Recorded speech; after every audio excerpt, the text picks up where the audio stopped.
What if Sith Chosen One Anakin discovered the unknown regions? Let's explore the depths of it in the video. Anakin Skywalker stands at the edge of known space. Behind him, a galaxy burns. Ahead, darkness. True darkness. The kind that swallows stars. He chose this, betrayed his master, abandoned the Empire before it could chain him forever. Now he's dying on a frozen moon that doesn't exist on any map. But something is calling to him, something ancient, something that's been waiting for the Chosen One for 10,000 years. And when he answers that call, when he discovers what's hiding in the unknown regions, everything the Jedi believed about the prophecy will be proven wrong. Everything the Sith thought they understood about power will crumble, because Anakin Skywalker isn't going to destroy the dark side or embrace it.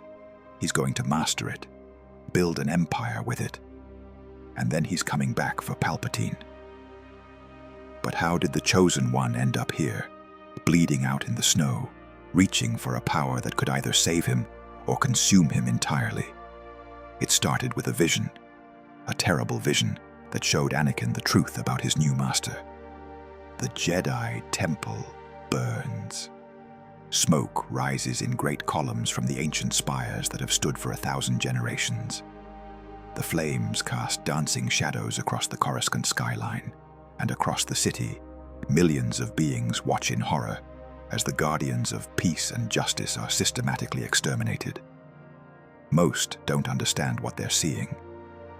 The official channels already crackle with reports of a Jedi uprising, of treacherous warriors who attacked the Supreme Chancellor and had to be put down for the safety of the Republic. The propaganda is already spreading, reshaping the truth before anyone can question it. Only a handful know the truth. Only a handful understand that this is not justice, but murder. That the Jedi didn't attack anyone.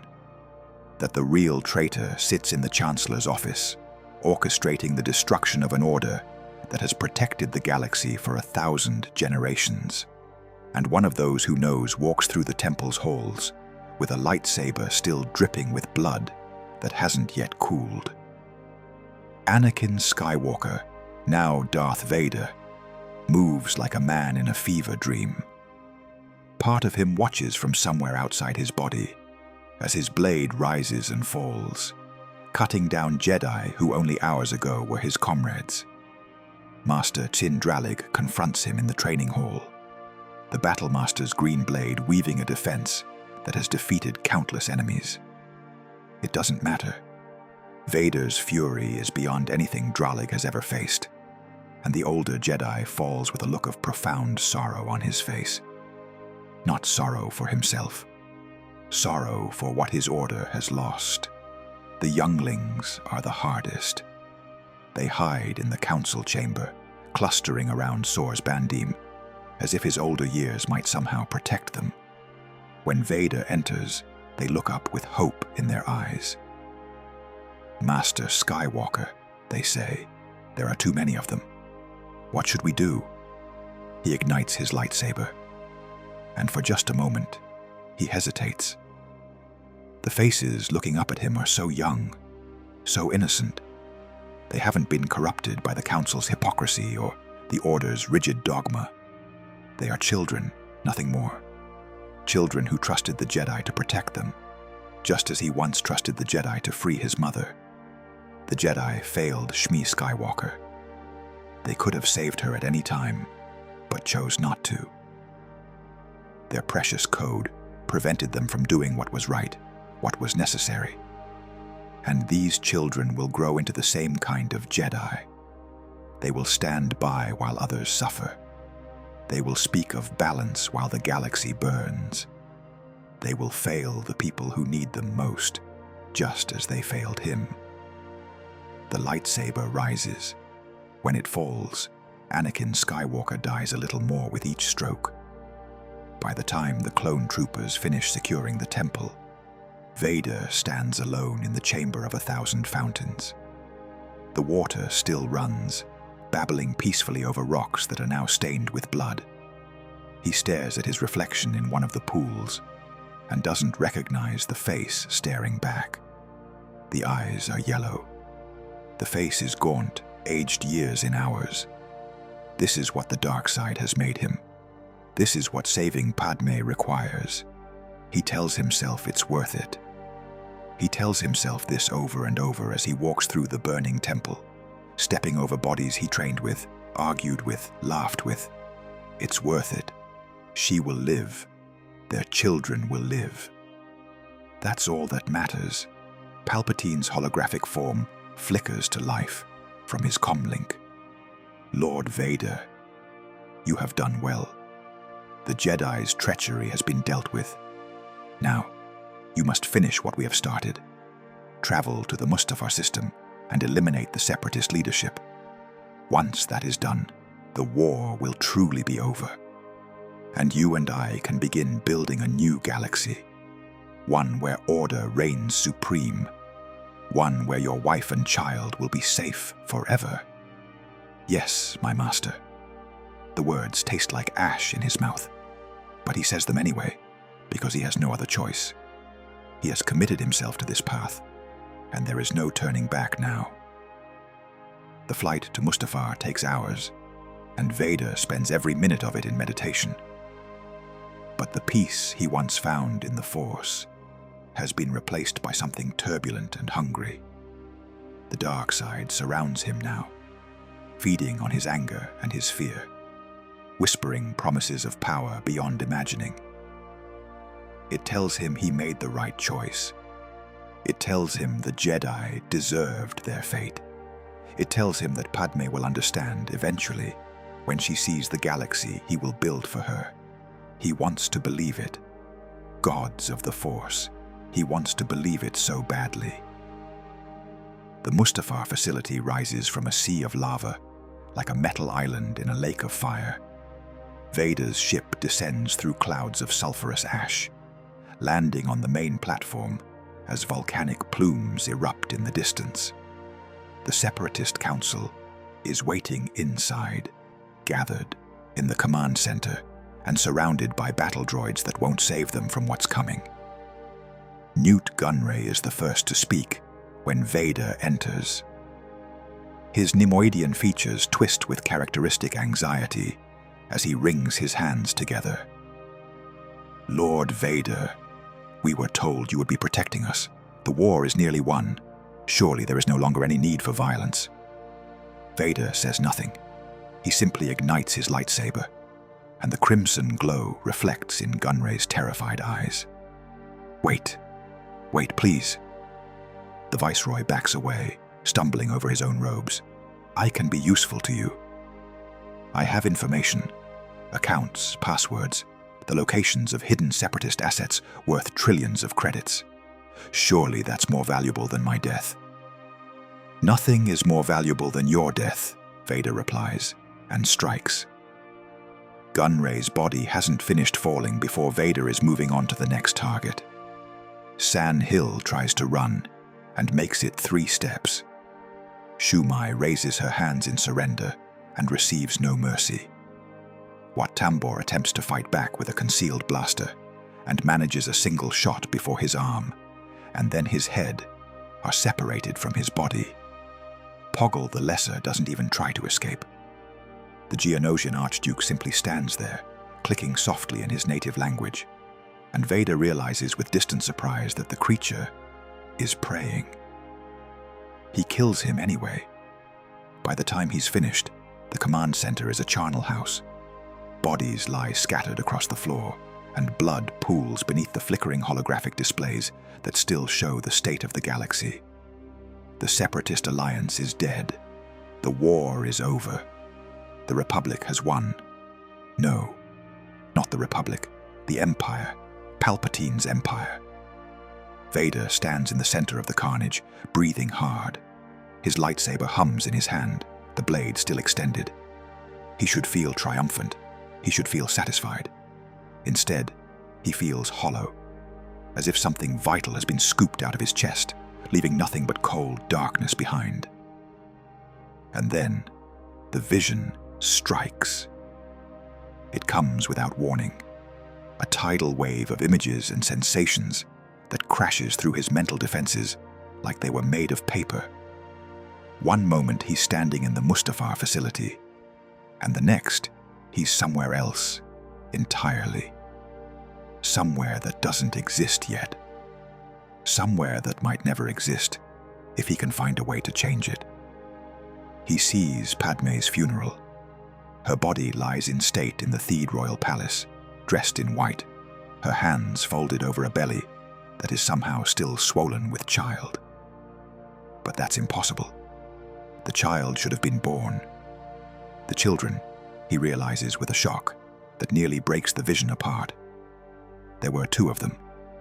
Twins, a boy and a girl, separated at birth and hidden across the galaxy. Hidden from him. The vision shifts, and he sees himself, but not himself. A monster in black armor, more machine than man, kneeling before Palpatine's throne. The Emperor is older now, his face even more twisted and grotesque, but his eyes burn with the same malevolent intelligence. He speaks, and though Vader can't hear the words, he understands their meaning. He is being commanded, controlled, sent out like a hound to hunt down the last remaining Jedi, to crush rebellions, to spread terror across the galaxy. This is what Palpatine has planned for him. Not partnership, not equality, slavery. The same slavery he knew on Tatooine, dressed up in different clothes. The vision shifts again. Decades pass in an instant.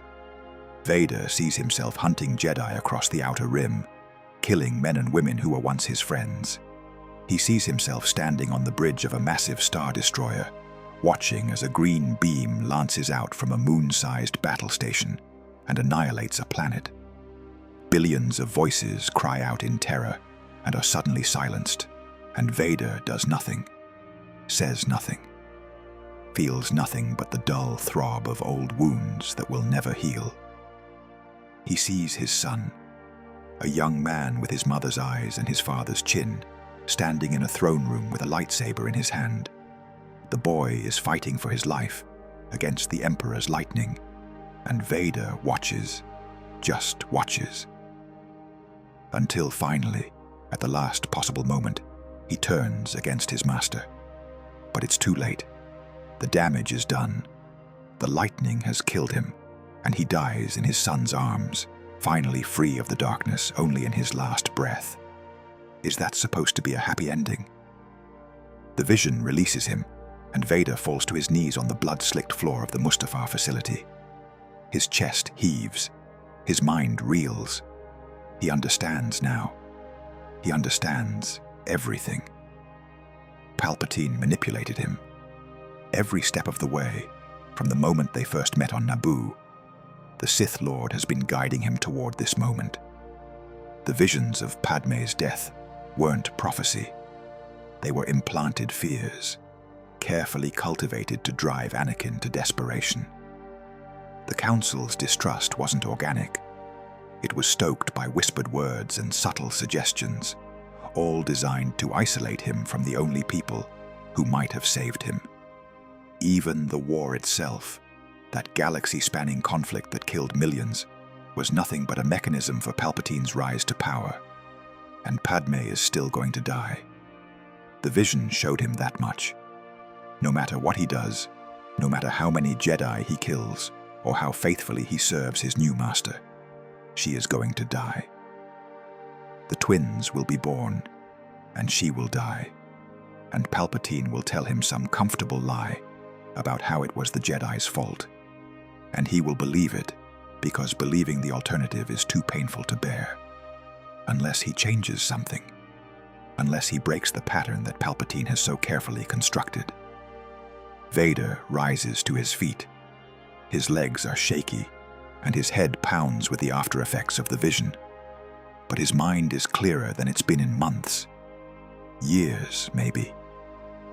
The fog of manipulation is lifting, and he can see the cage that's been built around him with perfect clarity. He has a choice to make. He can go back to Coruscant, kneel before his master, and accept the chains that Palpatine has prepared for him. Or he can run, disappear into the vastness of the galaxy, and try to build something new.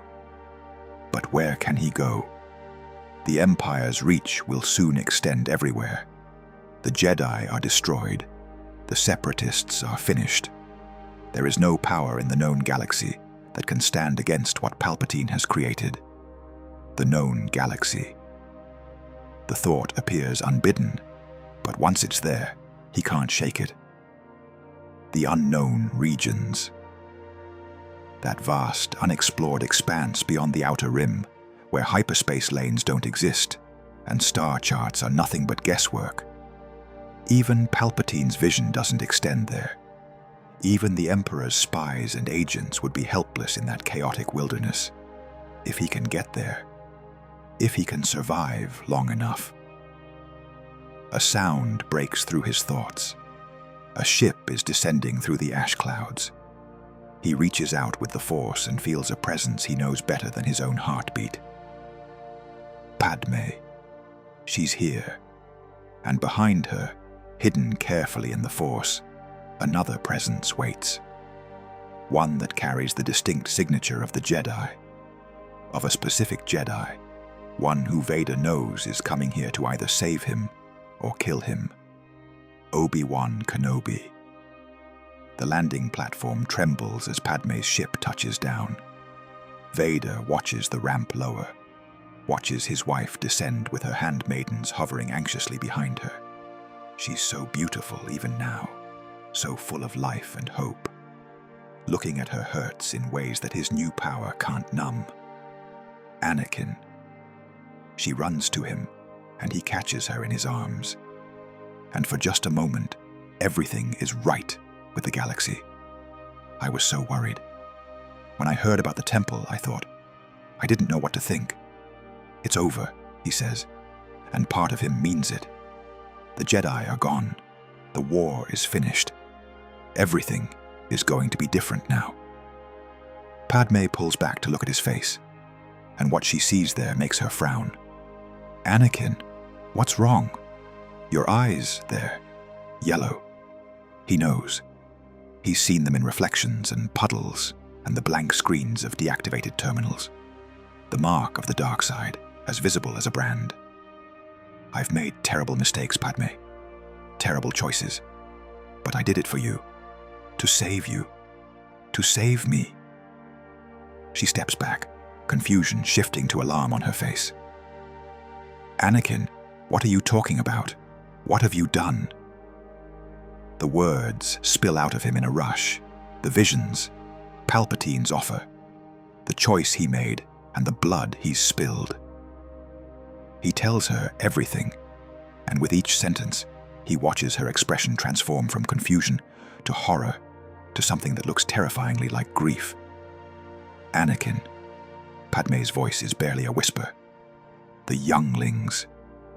You killed children. I had to. Don't you understand?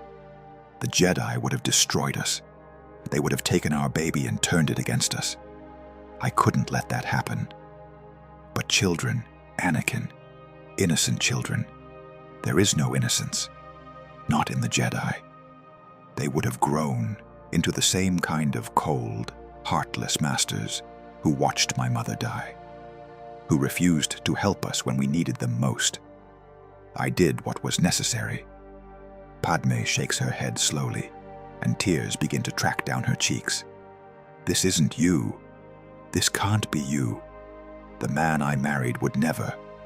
The man you married was weak. The dark side has made me strong. Strong enough to protect you. Strong enough to build the kind of galaxy where our children will be safe. Our children. He realizes his mistake instantly, but it's too late. The vision showed him twins. Padme only knows about one child. But before he can explain, before he can try to salvage the conversation, a new voice cuts through the smoky air. Padme, step away from him. Obi-Wan Kenobi strides down the ramp of the ship, his lightsaber already in his hand. His face is a mask of barely contained anguish, and Vader feels a surge of fury so intense that it momentarily blinds him. "You brought him here." The words come out in a snarl. "You turned her against me." Padme tries to step between them. "No. Obi-Wan, Anakin, please. We can talk about this. We can find another way." "There is no other way," Vader growls. "There never was." He reaches out with the Force, intending to push Obi-Wan away from his wife. But his control is compromised by his fury, and the wave of power catches Padme instead. She flies backward, her body crumpling against the landing ramp. Her head strikes metal with a sickening crack, and she lies still. For a frozen instant, nobody moves. Vader stares at Padme's unconscious form, and something in his chest that he thought was dead gives a final, agonized twist. "You have allowed this Dark Lord to twist your mind," Obi-Wan says softly. Until now, you have become the very thing you swore to destroy." "Don't lecture me, Obi-Wan. I see through the lies of the Jedi. I do not fear the dark side as you do." The lightsaber ignites in Obi-Wan's hand, casting blue light across his weathered face. "I have failed you, Anakin. I have failed you. I should have known the Jedi were plotting to take over. Anakin, Chancellor Palpatine is evil. From my point of view, the Jedi are evil. Well, then you are lost." And with those words, the battle begins. Their lightsabers clash with a crack that echoes across the landing platform. And suddenly, they are dueling with an intensity that neither has ever shown before. Every sparring session, every training exercise, every moment of their years together has led to this confrontation. Master against apprentice. Brother against brother. Vader attacks with savage fury, his blade carving wide arcs that drive Obi-Wan backward across the platform. But the older Jedi's defense is masterful, each parry flowing into the next with an economy of motion that Vader has never been able to match.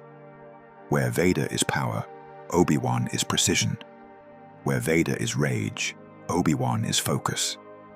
They fight across the landing platform, through the facility's corridors, past the bodies of the Separatist leaders that Vader killed only minutes ago. Sparks fly as their blades skid across walls and equipment. Consoles explode from deflected strikes. The very air seems to crackle with the energy of their confrontation. "You were supposed to bring balance to the Force," Obi-Wan shouts over the hum and crash of their weapons. "Not leave it in darkness." "I will bring balance."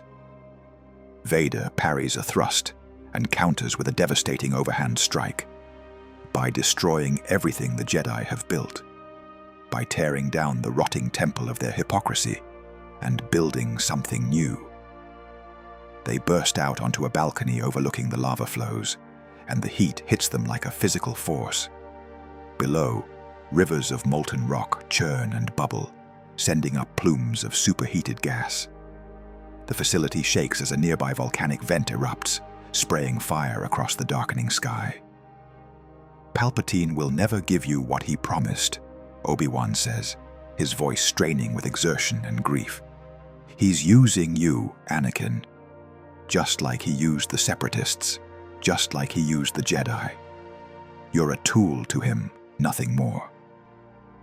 "And I was so much more to the Council." Vader's blade crashes against Obi-Wan's with enough force to drive the older Jedi to his knees. "You all held me back, kept me from becoming what I was meant to be. At least Palpatine recognizes my potential."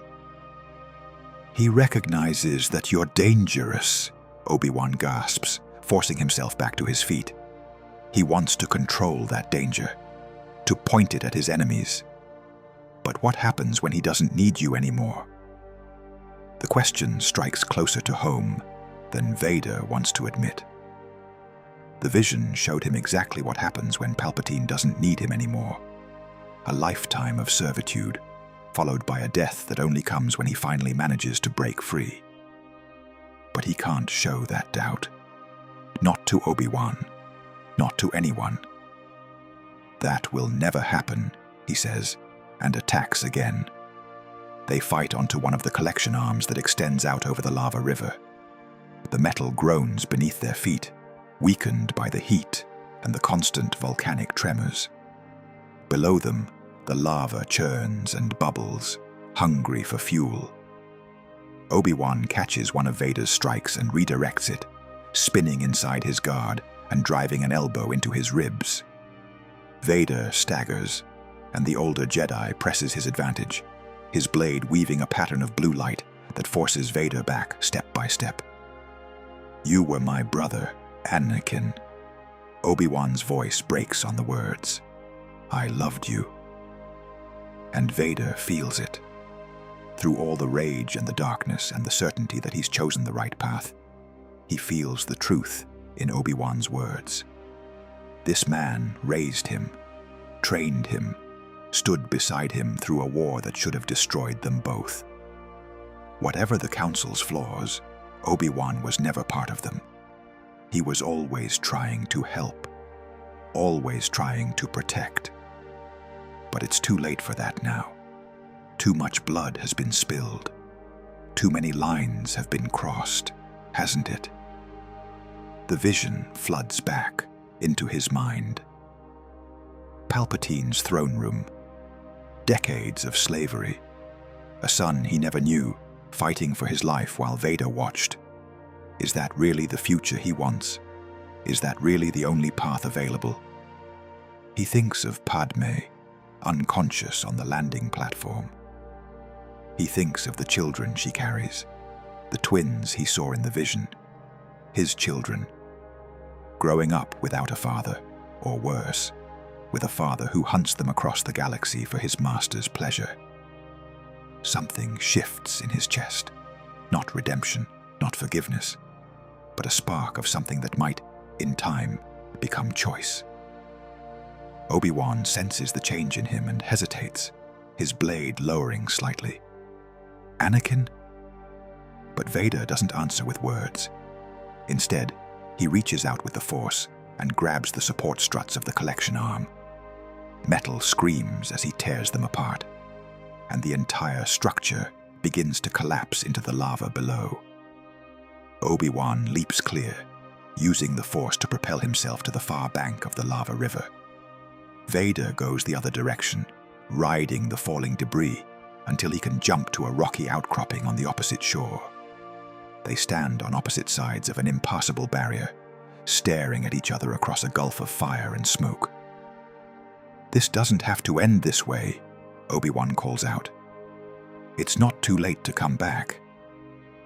Vader looks at his former master, at the man who was a brother to him in everything but blood.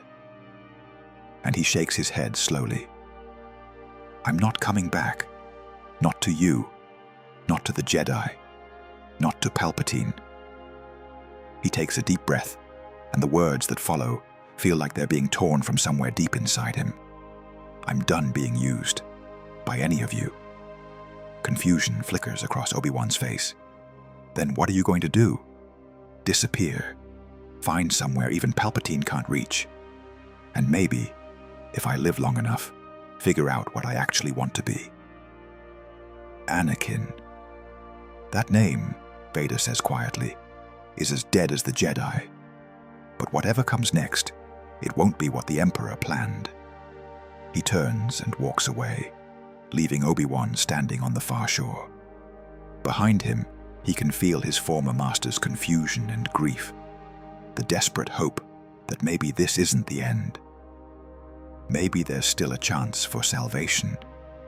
Maybe the boy he raised, the man he loved like a brother, is still in there, somewhere beneath the yellow eyes and the blood-stained hands. Maybe there is, but not today, not here, not while Palpatine's shadow still falls across the galaxy and everything Anakin touches turns to ash. Vader makes his way back through the facility, stepping over the bodies of the separatists he killed. The lava rivers roar outside the windows, casting everything in shades of orange and red. The facility shakes with volcanic tremors that seem to mirror the turmoil in his soul. Padme is still unconscious on the landing platform, her handmaidens clustered around her in terrified confusion. They've pulled her into the shade of her ship, trying to protect her from the volcanic heat.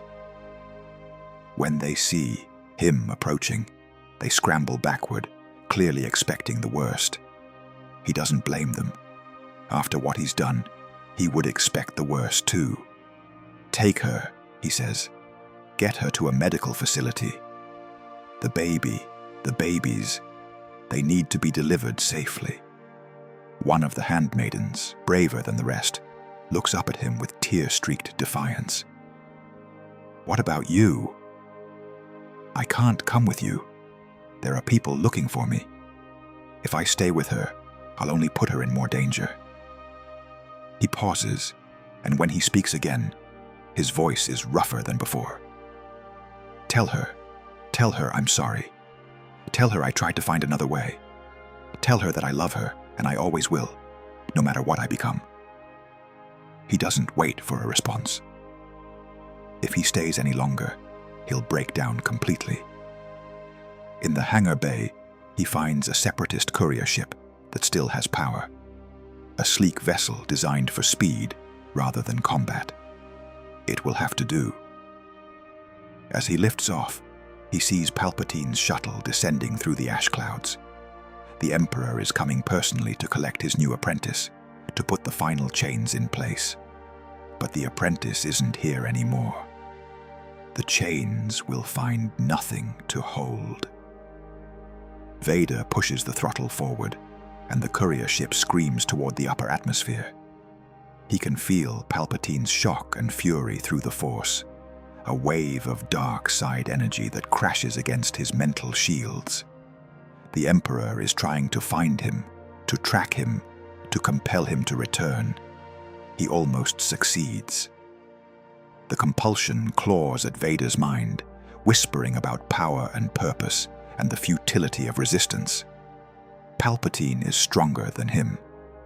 Palpatine has been practicing the dark side for decades longer. There is no escape from such a master. But Vader doesn't need to be stronger. He just needs to be faster. The ship breaks through the atmosphere and into the star-studded void beyond. "Navigation computer," he orders. "Plot a course for the unknown regions. Deepest penetration route available." The computer chirps an acknowledgement, and coordinates begin to appear on the screen. They're fragmented, uncertain. Beyond a certain point, the charts simply end, replaced by nothing but speculation and warnings. Perfect. As the hyperdrive spins up, Vader takes one last look at the known galaxy.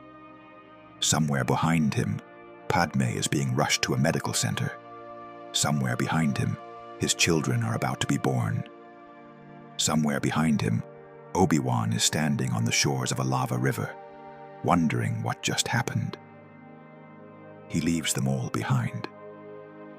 The stars stretch into lines, and then into the swirling blue tunnel of hyperspace. And Darth Vader, the man who was once Anakin Skywalker, hurls himself into the unknown. The crash landing happens 3 days later.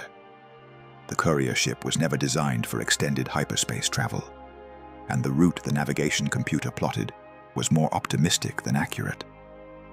The drives had been pushed beyond their limits during the desperate escape from Mustafar, and now the accumulated stress was taking its toll. Warning lights flickered across the control panel in patterns that spelled imminent catastrophe. The hyperdrive whined with a pitch that no healthy engine should make. And somewhere in the guts of the ship, something fundamental was beginning to fail. Vader had spent those 3 days in a haze of pain and meditation, using what Force techniques he knew to keep himself alive, despite his burns and the ship's failing life support. He'd managed some rudimentary treatment for his wounds, applying Bacta patches from the emergency kit and wrapping his burns in whatever clean fabric he could find. But he was operating on fading strength and fading hope. And he knew that even if the ship held together, he couldn't last much longer. When the hyperdrive finally gave out, it did so without drama. One moment, the stars were streaking past in the familiar blue tunnel of hyperspace. The next, reality reasserted itself with brutal suddenness, and Vader found himself in a system that didn't appear on any chart, orbiting a gas giant that pulsed with strange, bioluminescent clouds that shifted through colors he couldn't name. The navigation computer tried to establish a position fix, but there were no reference points it could recognize. The star didn't match any in its database. The gas giant's orbital characteristics didn't correspond to any known world. They had traveled further from the known galaxy than the ship's designers had ever imagined possible. One of the gas giant's moons registered as barely habitable. Thin atmosphere, freezing temperatures, no signs of intelligent life. The sensors detected ice, rock, traces of frozen gases that might be breathable if he could find a way to warm them. It wasn't much. It was barely anything, but it was something. He aims for it anyway, because the ship is falling apart around him, and there's nowhere else to go. The sublight engines respond sluggishly, damaged by the hyperdrive failure, but they provide enough thrust to begin the descent. Vader plots a trajectory that will take him to the flattest part of the moon's surface he can see, a vast, frozen plain near the equator where temperatures might be slightly less lethal than elsewhere. The descent is brutal beyond anything he's experienced, and he's experienced more than most. The ship's heat shields fail halfway through the atmosphere, the protective, ablative coating flaking away in sheets of superheated material. Flames begin to lick at the exposed hull, seeking the weak points, the cracks and fractures that the hyperspace journey created. The cockpit fills with smoke as internal systems begin to fail in cascading sequence. Warning alarms scream until their circuits burn out, leaving an eerie silence broken only by the roar of atmospheric friction. The control surfaces are sluggish, barely responsive, damaged by the stresses of the journey and the heat of re-entry. Vader uses the Force to supplement them, reaching out with his will to guide the ship, to hold it together just a little longer. Sweat pours down his face, despite the freezing air seeping through the compromised hull. His teeth are clenched so hard, his jaw aches. Everything he has is focused on one simple goal: survive the next few minutes. It's not enough. The ship hits the frozen surface at an angle, the landing gear deploying only partially before impact. The initial contact tears away the port stabilizer and sends the vessel into a cartwheel that carries it across the ice field like a skipping stone. Each impact tears away more of the hull. Each bounce drives Vader against his restraints with force that would kill an unenhanced human. His lightsaber, knocked loose from his belt during the first impact, activates as it tumbles through the cockpit and carves a burning line across his left arm before burying itself in the deck plating. The final impact comes against a ridge of jagged rock that protrudes from the ice like the spine of some buried giant. The ship crumples around this obstacle, folding in on itself, turning from a spacecraft into a twisted sculpture of metal and fire. Fuel lines rupture, electrical systems short. Fire spreads through the wreckage, fed by anything that can burn. And then silence. Cold, absolute silence, broken only by the tick of cooling metal and the wheeze of failing life support. Vader hangs upside down in his restraints, blood dripping from a gash on his forehead. His left arm is gone below the elbow, cauterized by his own weapon. His right leg is pinned beneath twisted metal, and every breath sends stabbing pain through ribs that are almost certainly broken. The fire is spreading, and he can feel the heat growing despite the freezing wind howling through the shattered cockpit. He should die here. By any reasonable measure, he should die here. The injuries are too severe, the environment too hostile, the nearest civilization too far away. This frozen moon at the edge of known space will be his tomb, and Palpatine will never know what happened to his wayward apprentice. But Anakin Skywalker was never reasonable, and whatever he's become, that core of stubborn defiance remains. He tears himself free of the restraints using the Force, ignoring the scream of protesting metal and the fresh wave of agony that shoots through his body. His lightsaber is still embedded in the deck plating, its blade guttering and weak.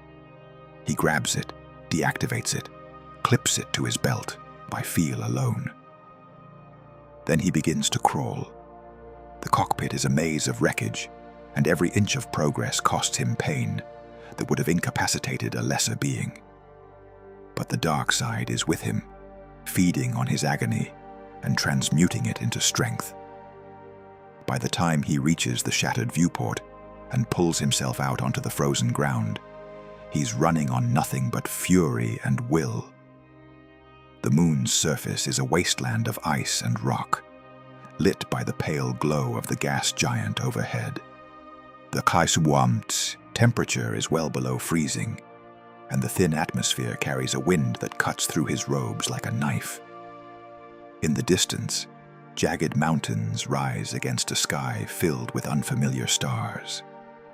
Vader lies on his back in the snow, breathing in shallow gasps, and stares up at those alien constellations. He has escaped Palpatine. He has escaped the Empire. He has reached the unknown regions. And now he is going to die anyway. The thought should fill him with despair. Instead, it fills him with a strange kind of peace. He made a choice. He broke free of the pattern that Palpatine designed for him. Whatever happens next, it's not what the Emperor planned. But as the cold begins to seep into his bones and his vision starts to darken at the edges, some stubborn part of him refuses to accept this ending. He didn't come all this way just to freeze to death on an uncharted moon. He didn't leave everything behind just to become a frozen corpse in the wilderness. He reaches out with the Force, searching for anything that might help him survive. The wreckage of his ship still burns nearby, a potential source of heat if he can drag himself back to it. Beyond that, the moon's surface seems lifeless, devoid of anything that might be useful. But there, in the distance, barely perceptible against the endless white of the snowfield, something metallic glints in the gas giant's light. Some kind of structure, half buried in snow and ice. It might be nothing, an ancient probe or a piece of debris from some long-forgotten crash. Or it might be shelter. Vader forces himself to move. He can't walk, not with his leg in its current state, so he crawls. Inch by agonizing inch, leaving a trail of blood behind him in the snow. The structure grows slowly larger, and as he gets closer, he can make out more details. It's a ship. Old, far older than anything in the known galaxy, built with curves and angles that seem almost organic. The hull is covered with frost, but the metal beneath is intact. And as Vader reaches out with the Force, he feels something inside. Not life, not exactly. Power. Raw, dark side power, pulsing faintly like a heartbeat. He crawls faster. The ship's hatch is sealed, but the mechanisms have long since corroded. Vader uses the Force to tear it open, and a blast of musty, stale air hits his face. Inside, the vessel is dark, lit only by the faint red glow of emergency lighting that shouldn't still be functioning after what must be thousands of years. He pulls himself inside, and the hatch falls closed behind him, cutting off the killing wind. The interior is strange. Organic-looking walls covered with controls he doesn't recognize. Seats designed for bodies not quite human. And in the center of the main compartment, mounted on a pedestal, a triangular device that pulses with the same dark energy he felt from outside. A holocron. Ancient, powerful, waiting.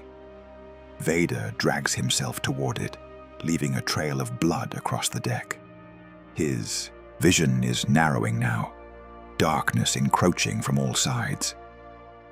He has maybe minutes left before blood loss and cold finish what the crash started. But he needs to know. He needs to understand what this place is, and why the Force led him here. His hand closes on the holocron, and the world explodes into light. Images flood his mind, not visions of the future, but echoes of the past. He sees the Sith of old, mighty empires that ruled whole sectors of the galaxy before the Republic even existed. He sees wars beyond imagining, dark lords wielding power that makes Palpatine look like an amateur. He sees this very ship fleeing a battle, its pilot mortally wounded, crashing on this frozen moon at the very edge of explored space. And he sees the pilot's final moments. An ancient Sith, female, her face covered with ritual tattoos, and her eyes burning yellow-red with dark side power. She knew she was dying. She knew no one would ever find her. So she poured everything she was into the holocron, preserving her knowledge against the day when someone worthy might come to claim it. Chosen one, the holocron whispers, and the voice is her voice, reaching across millennia to speak to him directly. I have waited so long for you. Vader feels the knowledge flowing into him, healing techniques that the Jedi never taught, ways of using the dark side to mend flesh and bone. Meditation practices that can sustain a body far beyond its natural limits. And something else, something deeper, a philosophy that transcends the petty squabbling of Jedi and Sith. Use it, the voice says. Survive. Grow strong. And when you are ready, seek out the temples of the Eternal. They have been waiting for you almost as long as I have. The holocron goes dark in his hands, its power expended. But Vader doesn't need it anymore. The knowledge is inside him now, burning like a fire in his chest. He knows what he needs to do. The healing takes hours, days. He loses track of time in the dark belly of the ancient ship, his consciousness fading in and out as the Force works through him. His body is a ruin, but he rebuilds it piece by piece, using techniques that would have horrified his Jedi masters and impressed even Palpatine. The burns that cover most of his skin slowly fade to scars. The broken bones knit themselves back together. Even his missing arm begins to regenerate, at least partially, before he realizes that a prosthetic will serve better and stops the process. When he finally emerges from his healing trance, an unknown amount of time has passed. The ship's emergency systems are still functioning, powered by some source he doesn't understand, and they've kept the interior warm enough to sustain life. Outside, the frozen moon is unchanged, its endless winter indifferent to his survival. But he is changed. The terrified, confused man who crashed here is gone. In his place is something harder, something colder, something forged in pain and solitude and dark side revelation. Not Anakin Skywalker, not Darth Vader, Palpatine's apprentice. Something new. He spends weeks in the crashed ship, recovering his strength and studying what remains of its ancient technology. Much of it is beyond repair, damaged by the millennia it spent buried in ice.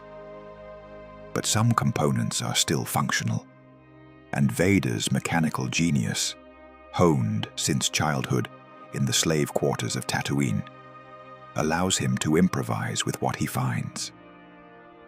He builds himself a suit, not the cumbersome life support system that Palpatine would have designed to keep him weak and dependent, but something elegant and functional. A respirator that actually helps him breathe rather than restricting his oxygen. A neural interface that responds to his thoughts like an extension of his own nervous system. Armor that protects without limiting his mobility. Every component is designed to enhance his connection to the Force rather than hindering it. The prosthetic arm is his masterwork. He constructs it from the ancient ship's hydraulic systems, materials far more advanced than anything in the modern galaxy. It's more sensitive than flesh, stronger than durasteel, and completely integrated with his nervous system. When he flexes the metal fingers, he feels them as if they were his own. By the time he's finished, he no longer looks like the broken man who fled Mustafar. He looks like something else entirely. Something that might have stepped out of the ancient holocron's visions. A dark lord from an age before the rule of two, before the Jedi-Sith wars, before any of the petty conflicts that define the modern galaxy. He is ready. The Chiss find him on the 93rd day. He senses their approach long before their ship enters the moon's atmosphere. 3 minds, disciplined and focused, their thoughts guarded in ways that remind him of the clone army. Military, clearly. Scouts or patrols of some kind. Coming to investigate the energy signatures his crash and subsequent activities have been generating. He could hide. The ancient ship is still functional enough to mask his presence if he activates certain systems, and the Chiss might write off the crash site as old wreckage. But he's been alone long enough. The solitude has served its purpose, given him time to heal and rebuild and contemplate. Now it's time to start building the future the holocron showed him. Besides, there's something about these approaching minds that intrigues him. Their discipline reminds him of soldiers, but there's a depth to their thoughts, a complexity that suggests intelligence and education beyond mere military training. These aren't stormtroopers, mindlessly following orders.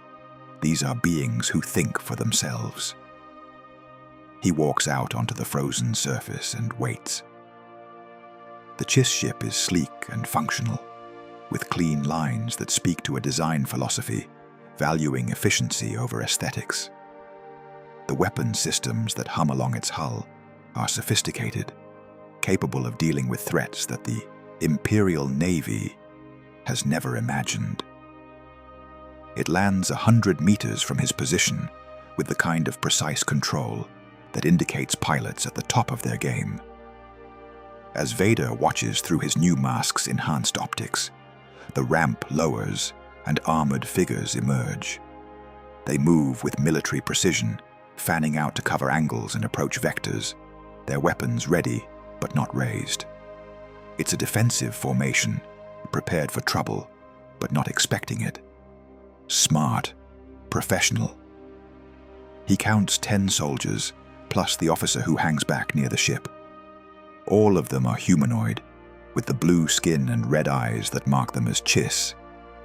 Their armor is different from anything in the Imperial catalog, built from materials he doesn't recognize, designed according to principles he can only guess at. The weapons they carry are equally unfamiliar, though they clearly fall into standard categories: sidearms, rifles, something that might be a heavy weapon mounted on a tripod at the back. The officer steps forward as her soldiers complete their deployment. She's tall, even by Chiss standards, with the kind of bearing that suggests aristocratic heritage combined with genuine military competence.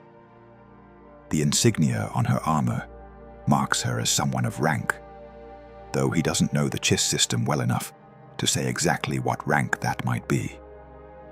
She speaks in a language he doesn't understand, the words clipped and precise, carrying the authority of someone used to being obeyed. When he doesn't respond, she switches to what he assumes is another language, equally unfamiliar. Then another. Finally, on the 4th try, she produces something recognizable. "You speak basic," He responds in the same language. Good. That makes this simpler. Her eyes widen slightly, the only sign of surprise she allows herself. You are from the known galaxy. I was. Now I'm from here, apparently. The officer studies him for a long moment, her red eyes taking in every detail of his appearance. The armor he's built for himself is clearly not of Chiss manufacture, nor does it match anything she's seen from the known galaxy. The lightsaber on his belt, dormant now but clearly visible, marks him as something special. And the Force radiates from him in waves that even non-Force sensitives can feel as a presence, a weight in the air. You are Force sensitive, she says. It's not a question. We have encountered your kind before. They are rarely as peaceful as you claim. I am not my kind. Not anymore. She tilts her head, considering. What do you mean by that? I mean that the Force users of my galaxy have been destroyed. The Jedi were wiped out by the Sith. The Sith themselves have been reduced to two, a master and an apprentice, both of whom I have reason to hate. She doesn't need to know that he was the Sith Lord's apprentice, or that he participated in the Jedi's destruction. Those facts can come later, if at all. I escaped that conflict. I have no desire to continue it. All I want is a chance to build something new. The officer exchanges a glance with one of her soldiers, some silent communication passing between them. Then she makes a decision. Come with us. There are those who will want to speak with you further. She gestures, and her soldiers lower their weapons fully, though they maintain their formation around him. But understand this. If you prove to be a threat to the Ascendancy, you will be dealt with accordingly. We have encountered Force users before. We have learned how to deal with them. I would expect nothing less. The journey to Chiss space takes several days. Vader spends most of it in a detention cell that's surprisingly comfortable, clearly designed for guests rather than prisoners. His hosts bring him food, water, and eventually information. Data pads loaded with basic information about the Chiss Ascendancy, their history, their culture, their ongoing conflicts. He reads everything, and the more he reads, the more he understands why the Force led him here.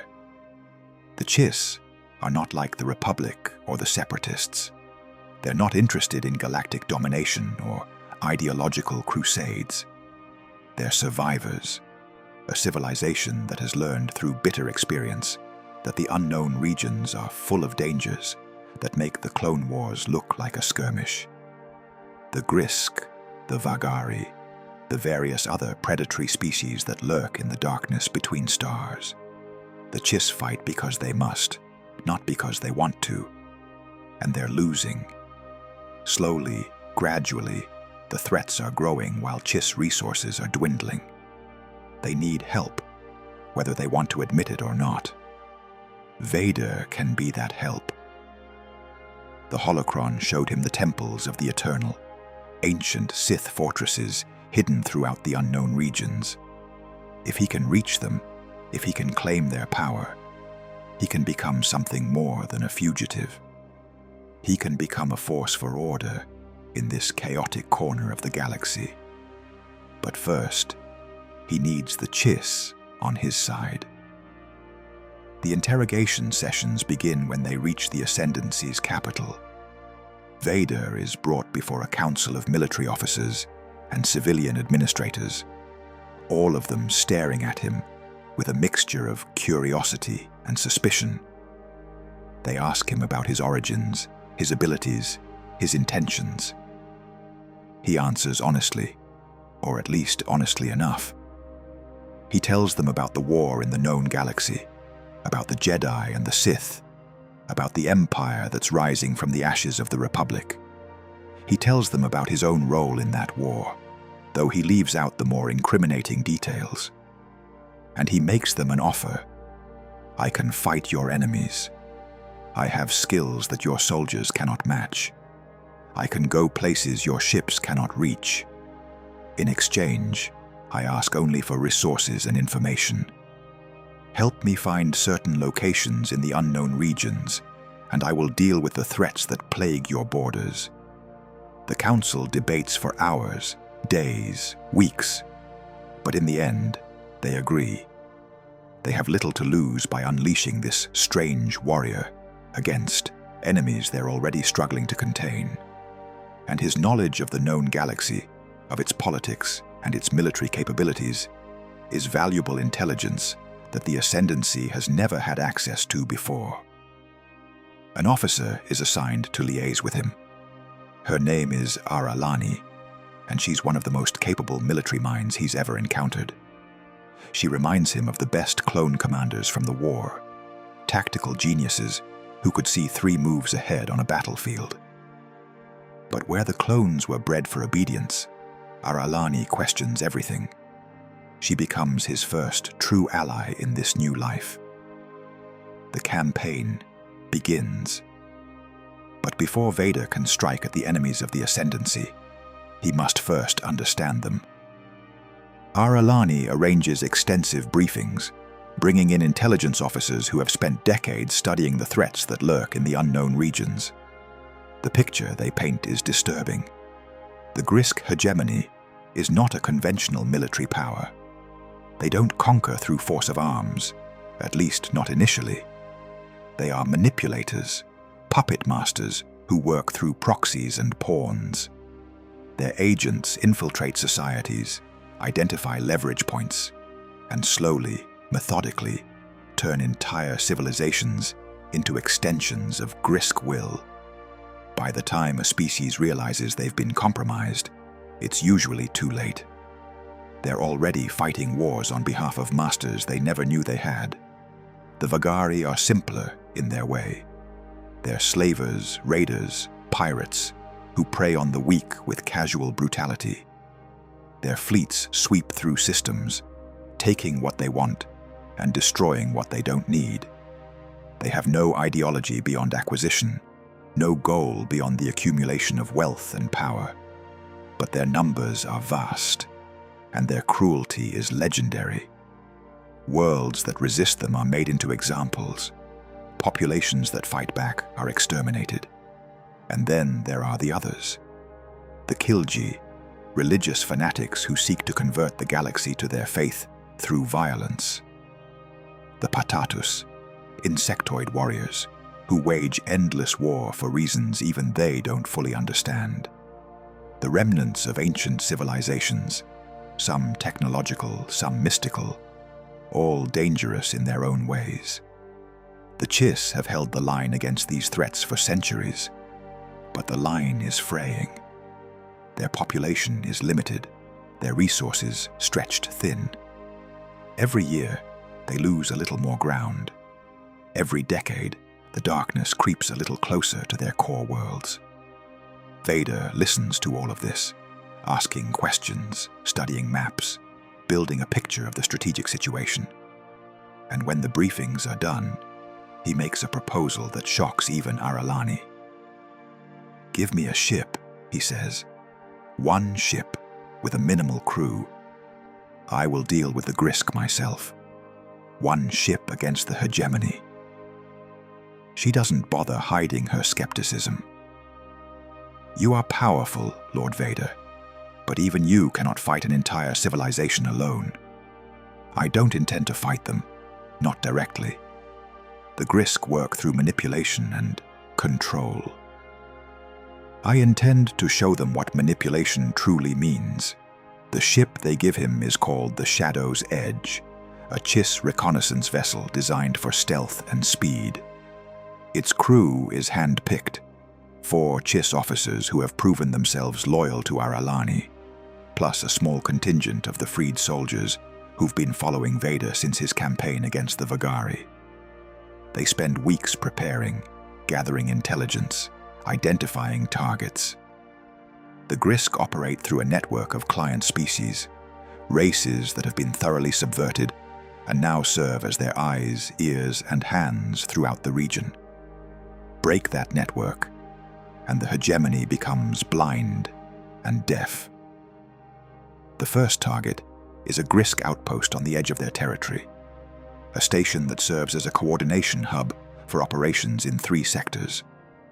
Intelligence suggests it's defended by a token force, mostly droids, and a handful of organic overseers.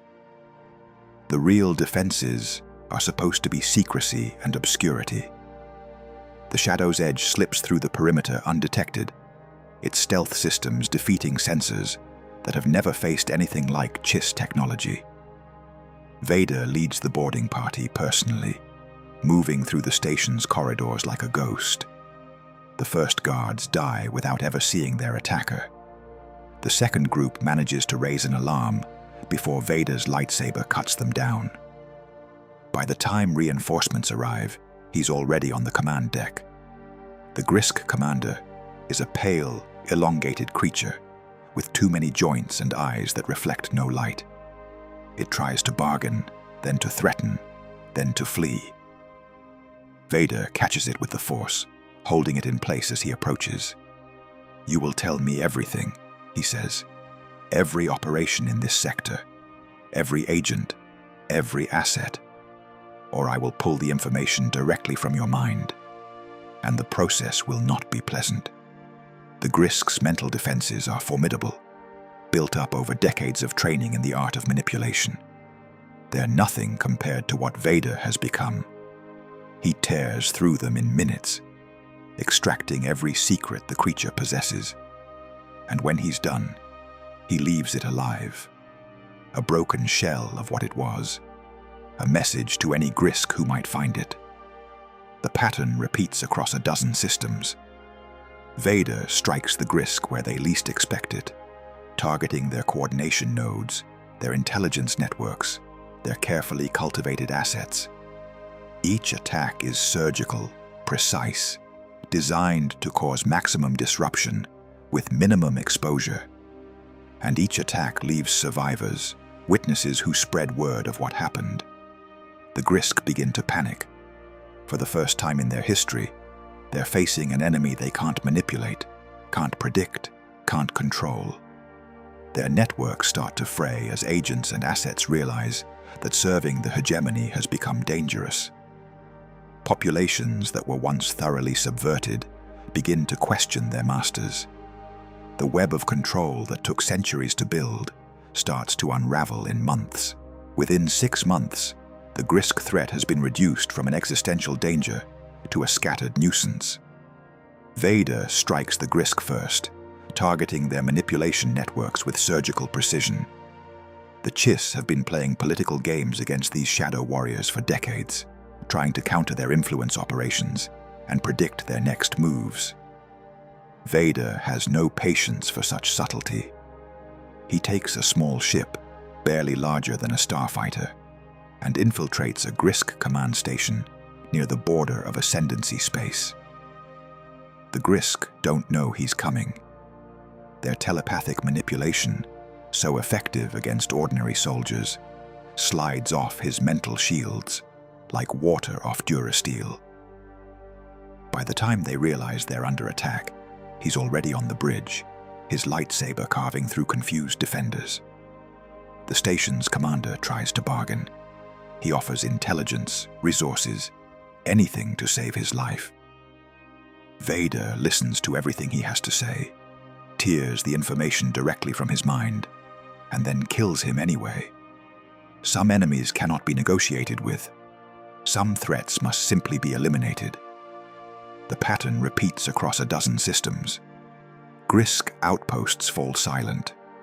Communication networks go dark. Intelligence operatives who have manipulated Chiss politics for generations vanish without a trace. Within 6 months, the Grisk threat has been reduced from an existential danger to a scattered nuisance. The Vagari are next. Their slave fleets have preyed on vulnerable species throughout the unknown regions for centuries, and their cruelty has made them more enemies than the Grisk ever did. But they're also more numerous, and their military is not to be underestimated. The Vagari operate differently than the Grisk. Where the hegemony relies on subtlety and control, the slavers are direct. They appear in force, overwhelm defenses, take what they want, and disappear before any organized response can be mounted. Their ships are fast, their crews experienced, their tactics refined over generations of raiding. But they've never faced anything like Vader. He studies their operations for weeks, identifying patterns, predicting movements. The Vagari are creatures of habit, returning to the same hunting grounds, using the same routes, targeting the same types of populations. They're efficient, but they're also predictable. The first engagement happens in a system called Voss's Reach, a mining colony that's been raided 3 times in the past decade. Vader positions his small fleet, now grown to 12 ships crewed by freed slaves and Chiss volunteers, at the jump point the Vagari always use. When the slaver fleet arrives, expecting easy prey, they find something very different waiting for them. The battle is brief and brutal. Vader leads from his flagship, coordinating the engagement with a tactical brilliance that makes even Aralani raise an eyebrow. His ships move as a single unit, concentrating fire, exploiting weaknesses, refusing to give the Vagari the scattered targets they're used to fighting. Within an hour, half the slaver fleet is destroyed, and the rest are fleeing into hyperspace. But Vader isn't satisfied with a single victory. He pursues the survivors, tracking their hyperspace signatures to a staging area 3 systems away. There, he finds not just the remnants of the raiding force, but a major Vagari base. Dozens of ships, thousands of slaves, the accumulated loot of 100 raids. The assault on the base is a masterpiece of combined arms warfare. Vader's ships engage the Vagari fleet, while he leads a boarding party onto the station itself. His lightsaber carves through defenders who've never faced a Force user, never imagined that such power existed. By the time his soldiers secure the command center, the battle is already won. The liberation of the slaves is a turning point. Thousands of beings from dozens of species, freed from captivity for the first time in years or decades or even lifetimes. They look at Vader with something approaching worship, and he makes them an offer. "Join me," he says. "Fight beside me. Help me destroy the ones who enslaved you. Or return to your homes if you still have homes to return to. The choice is yours." Many choose to go home, but many others choose to stay. They've seen what Vader can do. They've seen the hope he brings to places that had none. And they want to be part of whatever comes next. Vader takes a different approach. Instead of surgical strikes, he builds a coalition. The species the Vagari have victimized are more than willing to fight back if someone gives them the chance. He provides weapons, training, and most importantly, leadership. The freed slaves become soldiers. The soldiers become an army. And the army falls on the Vagari like a hammer. The war lasts 2 years. Vader leads from the front, his crimson lightsaber becoming a symbol of liberation across 12 systems. He's ruthless with the Vagari themselves, but surprisingly merciful with their conscripts and captives. Those who were forced to serve the slavers are given the same choice he gives everyone: join him or go free. Many choose to join. They've seen what he can do. They've seen the hope he brings to places that had none. And they want to be part of whatever comes next. By the time the last Vagari stronghold falls, Vader commands a fleet of over 100 ships and an army of thousands. The Chiss watch this development with a mixture of gratitude and concern. They created this weapon to fight their enemies, but now the weapon has grown beyond their ability to control. Alani comes to him after the final battle. while the debris of the Vagari flagship still burns in the void. Her face is carefully neutral, but he can sense the tension in her mind. "The Syndicate is concerned," she says. "You have done everything we asked and more, but your forces now rival our own. They want to know your intentions." Vader looks out at the wreckage. "My intentions are the same as they've always been. Order, stability, an end to the chaos that allows predators like the Vagari to exist.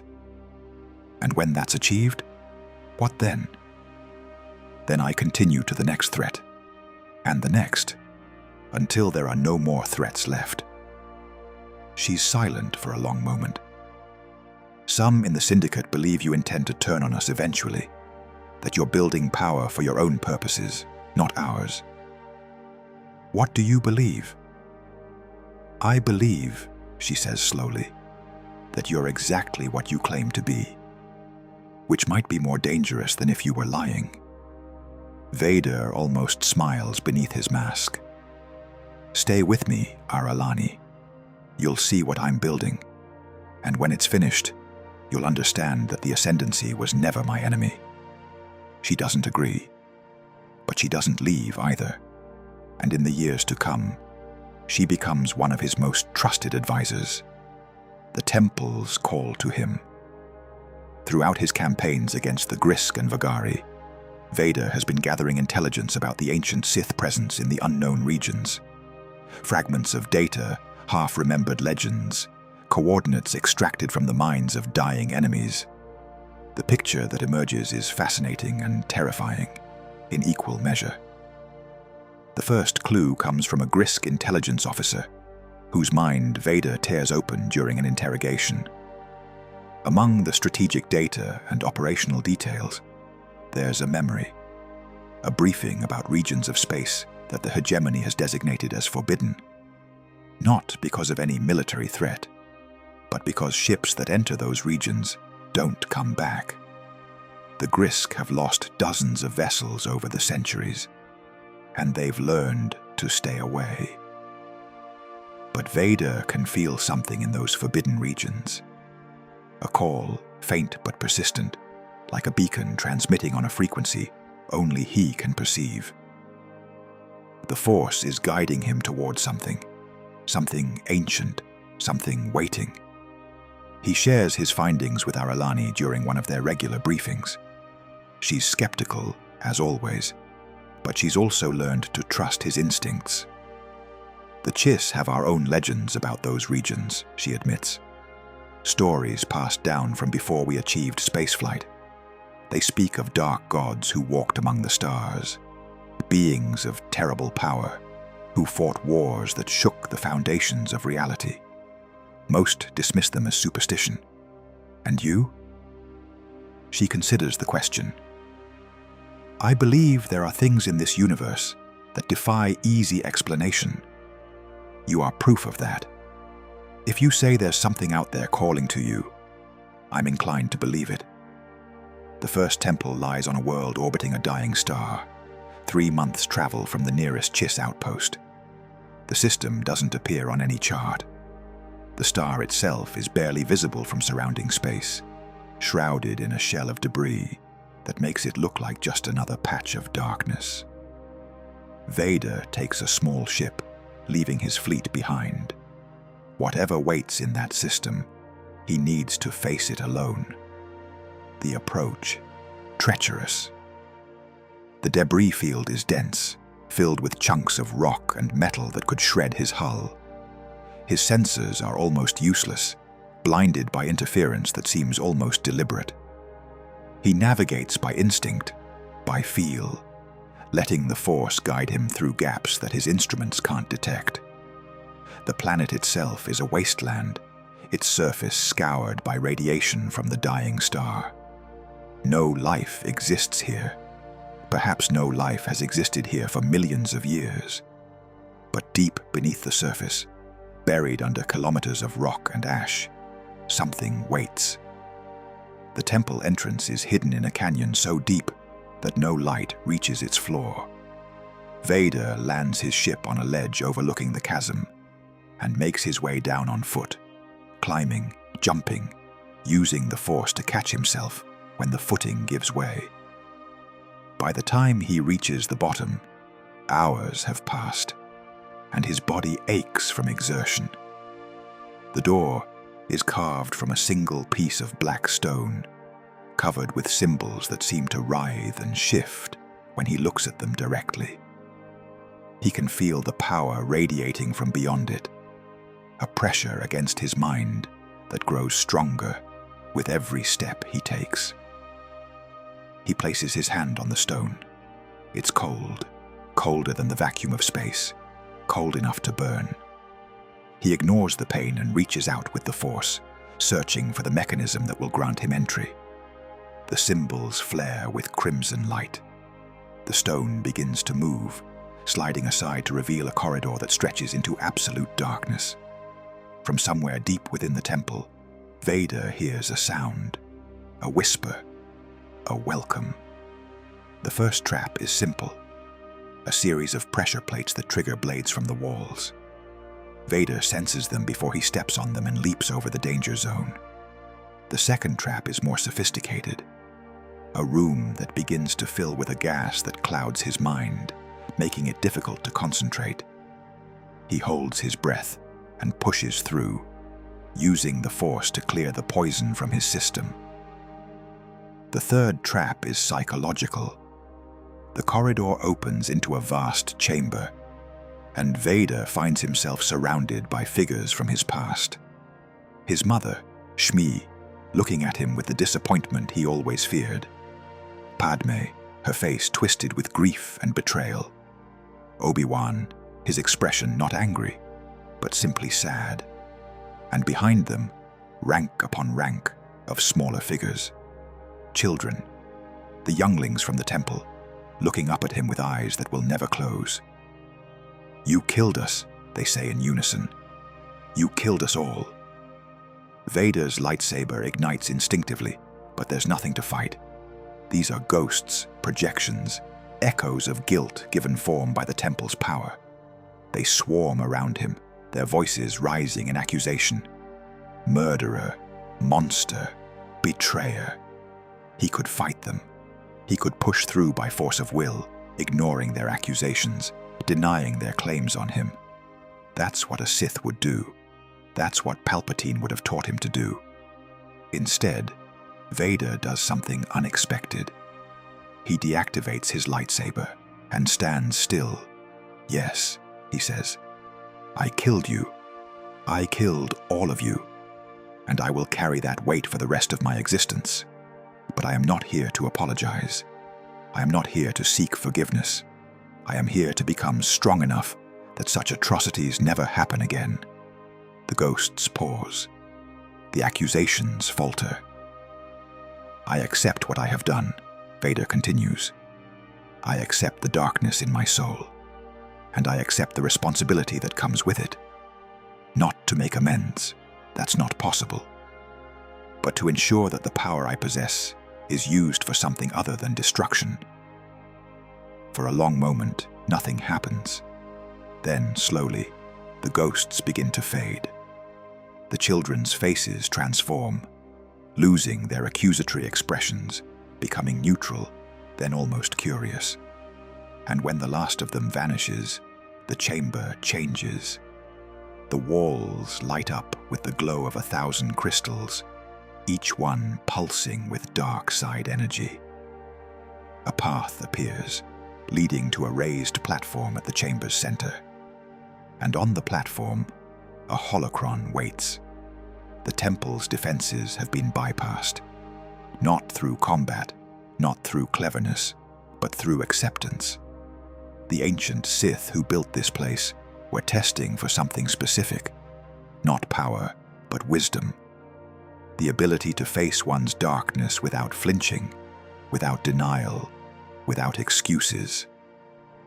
The holocron activates at Vader's touch, projecting an image of a robed figure whose features have been worn away by time. "You have passed the first trial," the figure says, But there are others waiting. Temples scattered across the unknown regions, each one holding a piece of the knowledge you seek. Find them, learn from them, and when you are ready, seek the seat of the eternal.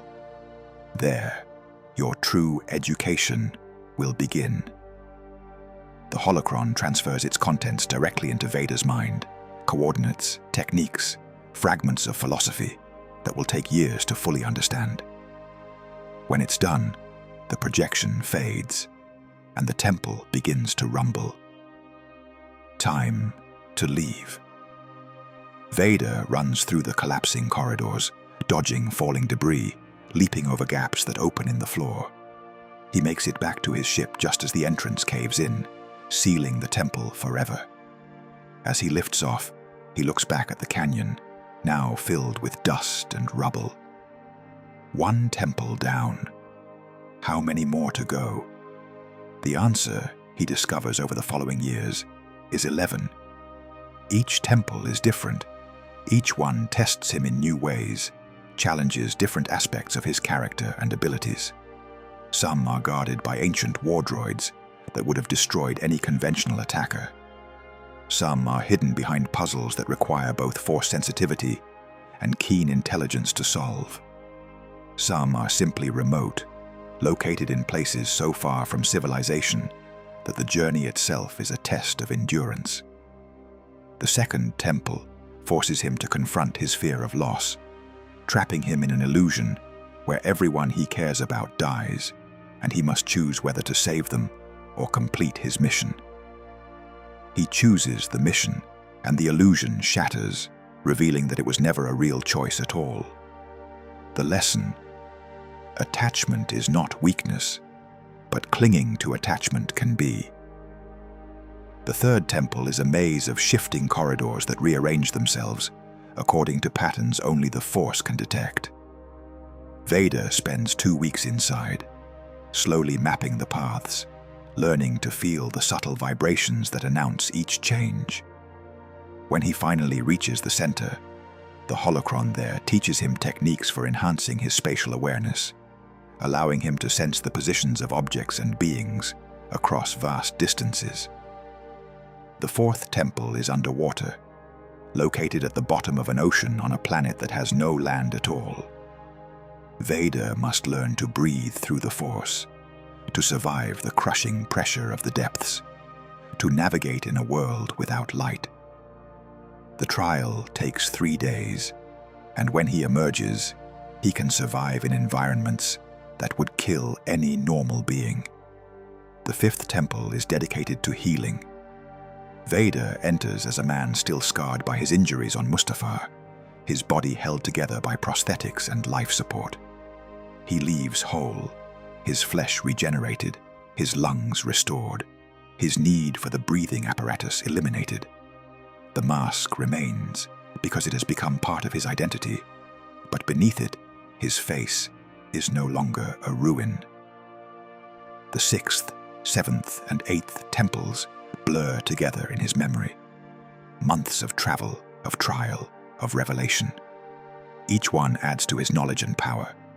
Each one strips away another layer of the programming that Palpatine installed in him, revealing the core of who he truly is.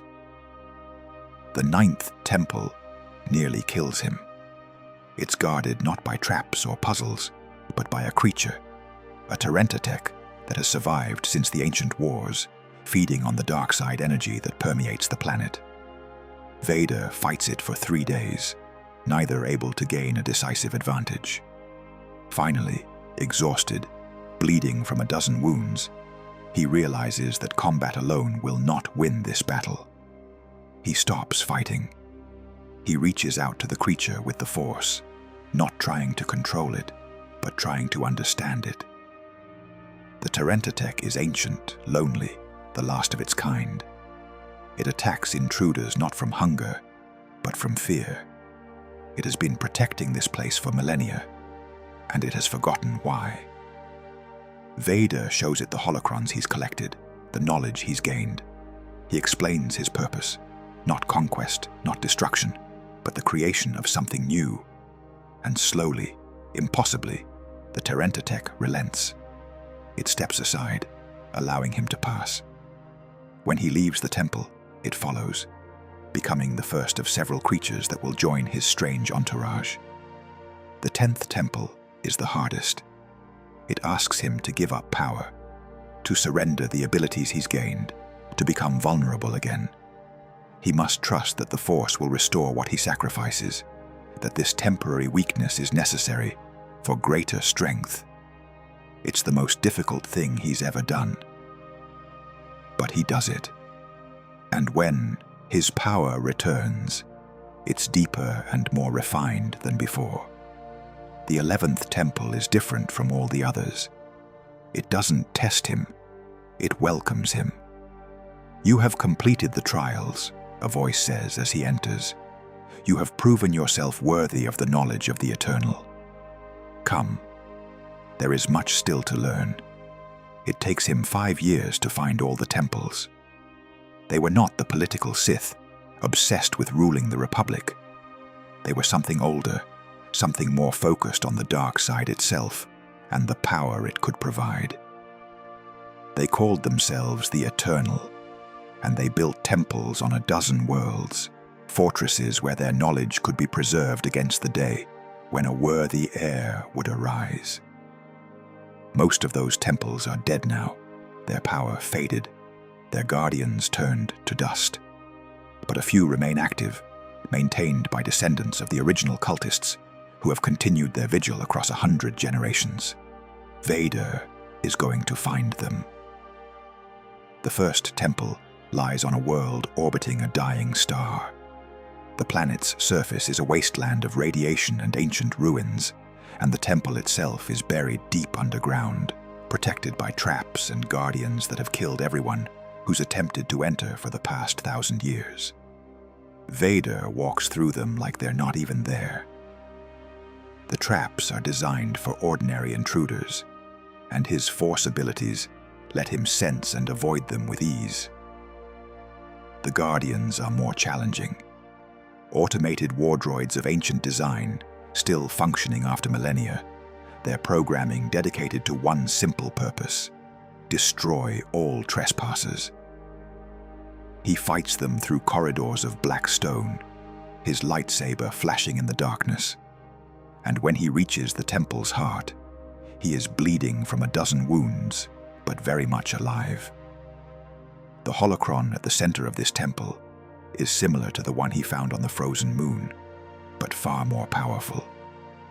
When he activates it, the projection that appears is not a single Sith Lord, but a council, a dozen ancient masters who speak in a language he doesn't understand until, slowly, meaning begins to filter through. They test him, not with combat, but with questions, philosophy, intent. They want to know what kind of Sith he is, what he plans to do with the power they guard. He answers honestly, because there's no point in lying to beings who can read his soul through the dark side. The rule of two is a corruption, he tells them, a desperate measure created by a Sith order that had lost its way. True power doesn't come from treachery and murder. It comes from vision, from purpose, from building something that lasts. The council deliberates, and in the end, they accept him. The knowledge they share is vast, almost overwhelming. Techniques for channeling the dark side without losing control. Methods of healing and enhancement that make Palpatine's experiments look crude. Philosophical frameworks that transcend the simplistic Jedi-Sith dichotomy, showing paths to power that don't require the sacrifice of sanity or morality. And there is more, they tell him. Other temples, other holocrons, other secrets waiting to be claimed. Go, learn, grow strong, and when you are ready, find the seat of the Eternal. There, your true training will begin. It takes him 5 years to find all the temples, 5 years of travel and combat, of meditation and revelation. He traces the trail of the Eternal across the unknown regions, from frozen moons to volcanic hellscapes, to planets where the force is so strong that reality itself seems to bend. Each temple adds to his knowledge. Each trial adds to his power. And slowly, piece by piece, he begins to understand what he's meant to become. He's not meant to rule the galaxy. That was Palpatine's dream, not his. He's not meant to destroy the Sith or redeem the Jedi. Those conflicts are smaller than he once thought, squabbles between children who never understood the true nature of the Force. He's meant to bring order, not the tyrannical control of an empire, but genuine stability, protection for those who cannot protect themselves, an end to the chaos that allows suffering to flourish. The seat of the Eternal is the last temple on his journey, and it's by far the most impressive. It occupies an entire planet, a world shrouded in perpetual storms and dark side energy, hidden behind gravitational anomalies that would destroy any ship not guided by the Force. The Chiss call it forbidden space. The ancient maps call it Exegol. The approach is treacherous beyond anything Vader has experienced. The gravitational anomalies form a constantly shifting maze, corridors of safe passage that open and close without warning. Ships that try to navigate by instruments alone are torn apart within minutes. Even ships guided by the Force face tremendous risk, as the dark side energy that permeates the region makes it difficult to sense anything clearly. Vader spends 3 days in the outer reaches of the system, meditating, attuning himself to the unique rhythms of this place. He can feel the planet at the center of the maze, a nexus of dark side power that dwarfs anything he's encountered before. It's calling to him, guiding him, but the guidance is subtle, easily lost amid the background noise of the anomalies. On the 4th day, he begins his approach. The journey through the gravitational maze takes another 2 days. Vader navigates by feel, making thousands of micro-adjustments to his course as he senses the shifting tides of gravity around him. Several times, he comes within meters of destruction, his ship's hull groaning under stresses it was never designed to handle. But each time, he finds a way through. The planet wants him to arrive. It just wants to make sure he's worthy first. When he finally breaks through the last barrier, Exegol spreads before him like something from a nightmare. The planet's surface is a wasteland of jagged black stone, broken only by massive chasms that seem to descend into infinity. Lightning arcs continuously across a sky choked with perpetual storm clouds, providing the only illumination in a world that has never known the light of its sun. The dark side energy is so concentrated that Vader can feel it pressing against his skin like a physical force, trying to seep into his pores, to merge with his consciousness. He lands on a plateau overlooking one of the great chasms. As he descends from his ship, he sees that the plateau is not natural. The stone beneath his feet has been carved into patterns, symbols of power that predate any known Sith civilization. They pulse with faint crimson light as he walks across them, reacting to his presence, recognizing something in him that they've been waiting millennia to find. The temple rises from the depths of the chasm, a structure of black stone and red crystal that seems to grow from the planet itself. It's massive, large enough to hold a small city, with spires that reach up toward the storm clouds and foundations that descend into darkness. The architecture is alien, built according to principles that human minds struggle to comprehend. Yet somehow, it also feels familiar. As if Vader has seen it before. In dreams, he can't quite remember.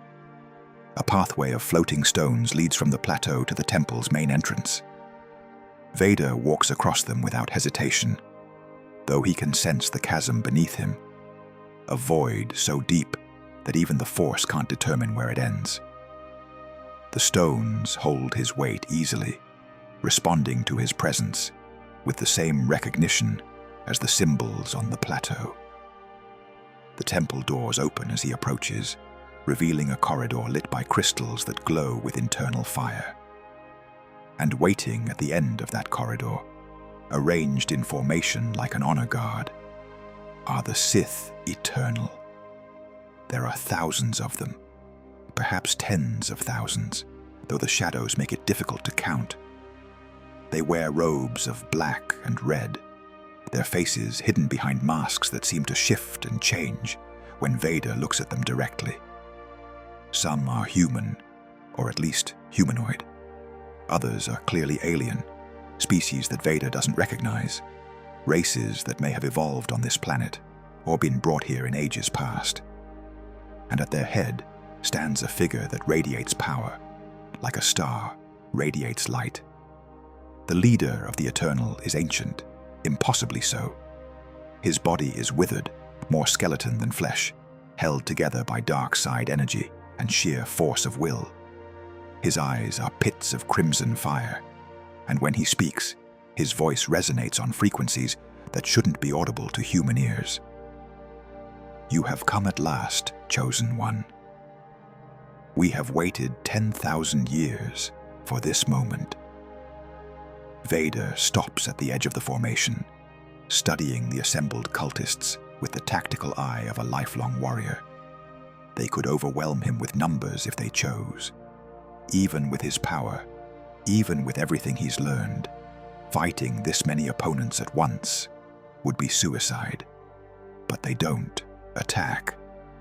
They just wait, watching him with an intensity that makes his skin prickle. "Who are you?" he asks. "We are the Eternal." The Ancient One raises a withered hand, and the assembled cultists bow as one. "We are the guardians of the true Sith legacy, the keepers of knowledge that the pretenders in the known galaxy have long forgotten. 10,000 years ago, when the Sith Empire fell to Jedi aggression, our ancestors fled into the unknown regions. They built this temple, they preserved our teachings, and they prophesied that one day the Chosen One would come to lead us into a new age of darkness. The Chosen One. Vader has heard that title before, from Jedi and Sith alike. Both sides claimed to understand what it meant. Both sides were certain that he was meant to serve their purposes. Both sides were wrong. "What do you want from me?" "We want you to complete what was begun 10 millennia ago." The Ancient One gestures, and the assembled Eternal part, revealing a path that leads deeper into the temple. "We want you to learn the true nature of the dark side. Not the corrupted version taught by Palpatine and his predecessors. Not the watered-down philosophy of the Rule of Two, the original teachings, the power that our ancestors wielded when they ruled half the galaxy. And in return, we serve you." The Ancient One bows, and the gesture is surprisingly sincere. "You are the Chosen One. We have spent 10,000 years preparing for your arrival. Everything we have, everything we are, is yours to command." Vader considers this for a long moment. It could be a trap, an elaborate deception designed to lure him into vulnerability. Palpatine would certainly have done something like this, offering power with one hand while preparing the knife with the other. But he doesn't sense deception from these beings. What he senses is genuine devotion, fanaticism that has been refined over millennia until it's become something almost pure. They truly believe in him. They truly believe that he is their prophesied leader. Whether he wants to be or not is a question he can answer later. "Show me," he says. And the Sith Eternal do. The training that follows is unlike anything he's experienced. The Eternal's knowledge dwarfs even the combined wisdom of the other temples. They teach him secrets of the Force that the Jedi never dreamed existed.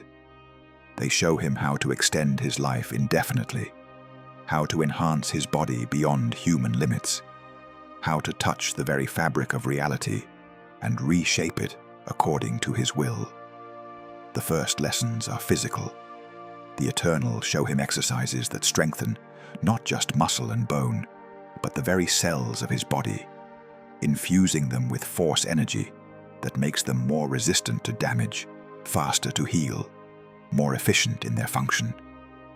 Over weeks of intensive training, his body transforms. The scars from Mustafar fade. The chronic pain that has plagued him since his escape diminishes.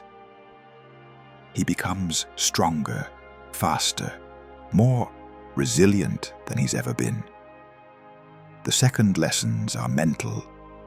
The Eternal teach him meditation techniques that allow him to partition his consciousness, to think multiple thoughts simultaneously, to maintain awareness of his surroundings, even while deeply focused on other tasks. They show him how to shield his mind from intrusion so completely that even the most powerful telepath would find nothing but blank walls. And they teach him to reach out with his own awareness, to sense the thoughts and emotions of others across vast distances. The third lessons are mystical. This is where the Eternal's knowledge truly diverges from anything Vader has encountered before. The Jedi viewed the Force as a cosmic power to be respected and channeled. The Sith, at least as Palpatine taught them, viewed it as a tool to be dominated and exploited. The Eternal view it as something else entirely, a living system that can be cooperated with, negotiated with, even partnered with. They teach him to hear the Force as the Jedi never could, not as a vague intuition, but as a clear voice speaking directly to his consciousness. They show him how to ask questions and receive answers, how to request assistance and have it granted, how to become not just a user of the Force, but a collaborator with it. The relationship is not without tension. The Force has its own agenda, its own purposes that don't always align with mortal desires. Learning to navigate that relationship, to find the places where his goals and the Force's goals intersect, is perhaps the most challenging part of his training, but it's also the most rewarding. When he emerges from the instruction months later, he understands things that would have seemed impossible before. He can feel the great currents of destiny that flow through the galaxy, can sense the nexus points where history might pivot one way or another. He can see, dimly, the shape of possible futures and understand how his choices might influence them. And he can feel the wrongness that Palpatine represents. The Emperor is a tumor in the Force, a concentration of dark side energy that has grown malignant, that is actively harming the cosmic system that Vader has learned to partner with. Whatever else happens, that tumor must be excised. But more importantly, they teach him how to lead. The Eternal have been waiting for a leader, someone to give them purpose after millennia of isolation. Vader provides that purpose. He reorganizes their society, gives them direction, channels their fanaticism into something productive. The fleet in the hidden hangars is completed and staffed. The temple complexes are converted into training grounds and manufacturing centers. The isolated cultists become a civilization, united under the banner of their chosen one. And when he emerges from Exegol, after 2 years of intensive training and preparation, he commands a force that could challenge any power in the known or unknown galaxy. He doesn't attack the known galaxy, not yet. There's still work to be done in the unknown regions, still threats to eliminate and territories to secure. But he makes sure that word spreads. The empire that rose from the Republic's ashes learns that something dark and powerful is growing in the unexplored spaces beyond the outer rim. Palpatine's spies report rumors of a crimson-bladed warrior leading fleets against ancient evils. The Emperor's dreams are troubled by visions he cannot interpret. The prodigal apprentice has not forgotten his former master, and one day, a reckoning will come. The confrontation with Palpatine comes after 10 years. 10 years since Mustafar. 10 years since the fall of the Jedi and the rise of the Empire. The known galaxy has been transformed. The Death Star is nearly complete, a moon-sized weapon capable of destroying entire planets. The rebellion is growing, a ragtag alliance of worlds and individuals who refuse to accept Imperial rule. And on his throne on Coruscant, the Emperor sits and schemes, confident that nothing can threaten his power. He's wrong. Vader assembles his fleet at the edge of the unknown regions, a armada unlike anything the galaxy has seen in thousands of years. Ships built on Exegol according to ancient designs, crewed by the eternal zealots and the freed slaves who've joined his cause. The Chiss contribution is significant as well. Warships designed for the unique challenges of the unknown regions, crewed by officers who've come to believe in his vision of order. He broadcasts a message on all frequencies, ensuring that every being in the known galaxy hears his words. Emperor Palpatine, you believed you had me in your grasp. You believed I would be your slave forever, bound by chains you had forged since I was a child. You were wrong. I have returned, and I am coming for you. Palpatine's response is exactly what Vader expects. The Emperor assembles every available ship, stripping garrisons from across the galaxy to create a force that outnumbers Vader's fleet nearly 3-1. He leads this armada personally, confident in his power and his destiny.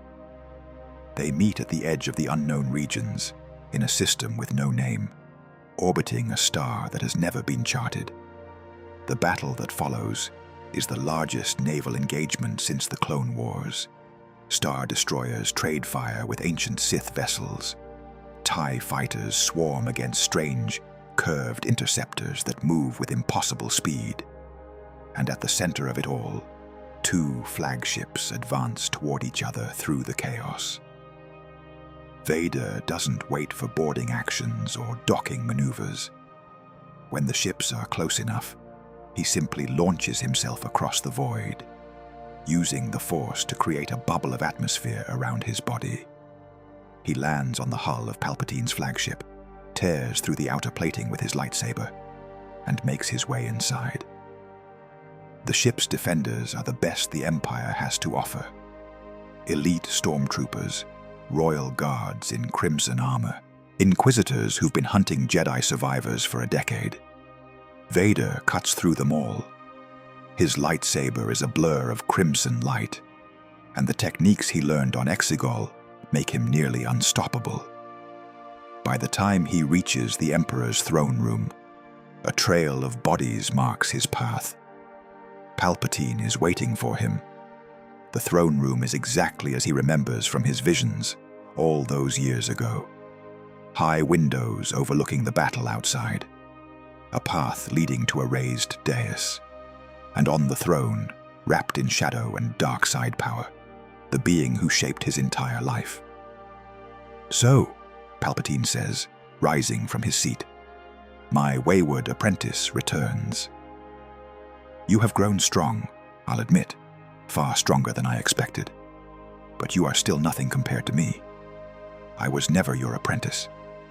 Vader's voice is calm, almost conversational. "I was your victim, your tool, your slave. But I broke free of those chains a long time ago." The Emperor's smile is a terrible thing, full of malice and condescension. Broke free. You think traveling to the unknown regions freed you from my influence? Every step you've taken, every choice you've made, has been according to my plan. I allowed you to escape. I allowed you to grow strong. And now, at the height of your power, you have returned to fulfill your true purpose. And what purpose is that? To die, Palpatine says simply. and to fuel my ascension to true immortality. Lightning explodes from the Emperor's fingertips, and the battle begins. The first phase is raw power against raw power. Palpatine's lightning is not the simple electrical attack that Vader has faced before.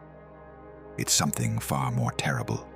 Dark side energy given visible form, capable of ripping the soul from a living body as easily as it chars flesh.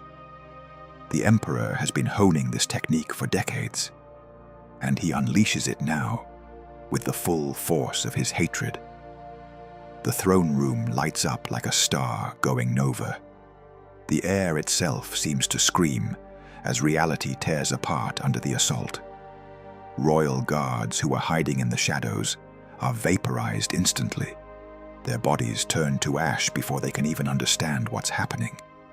Furniture, decorations, the throne itself, all of it disintegrates in the face of Palpatine's fury. And Vader stands in the center of it all, unmoved.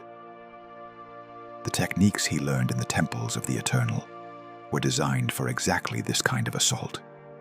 He doesn't try to block the lightning or deflect it. Instead, he opens himself to it, allowing it to flow through him like water through a sieve. The dark side energy courses through his body, finding the paths of least resistance, grounding itself in the ship's deck plating rather than destroying his flesh.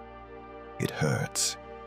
Gods of the Force, it hurts more than anything he's felt since Mustafar. But pain is an old friend now, a companion who has walked beside him through years of trials and tribulations. He embraces it, uses it, transmutes it into strength. Step by step, he advances. Palpatine's eyes widen as he realizes his attack isn't working. He pours more power into it, reaching deeper into the dark side than he's ever gone before, calling on reserves that he's been building for precisely this moment. The lightning intensifies until it's almost blinding, a continuous stream of destructive energy that should be annihilating everything in its path. Vader keeps walking. 10 meters, 5, 3. He's close enough to see the fear in Palpatine's eyes now. The Emperor has never faced an opponent who could withstand his full power. He's never imagined that such an opponent could exist. Everything he knows, everything he's planned for, is crumbling in the face of this impossible reality. The lightning cuts off as Palpatine changes tactics. He ignites his lightsaber, the crimson blade hissing to life, and lunges at Vader with a speed that belies his aged appearance. His Form 7 attacks are savage, unpredictable, designed to overwhelm through sheer aggression.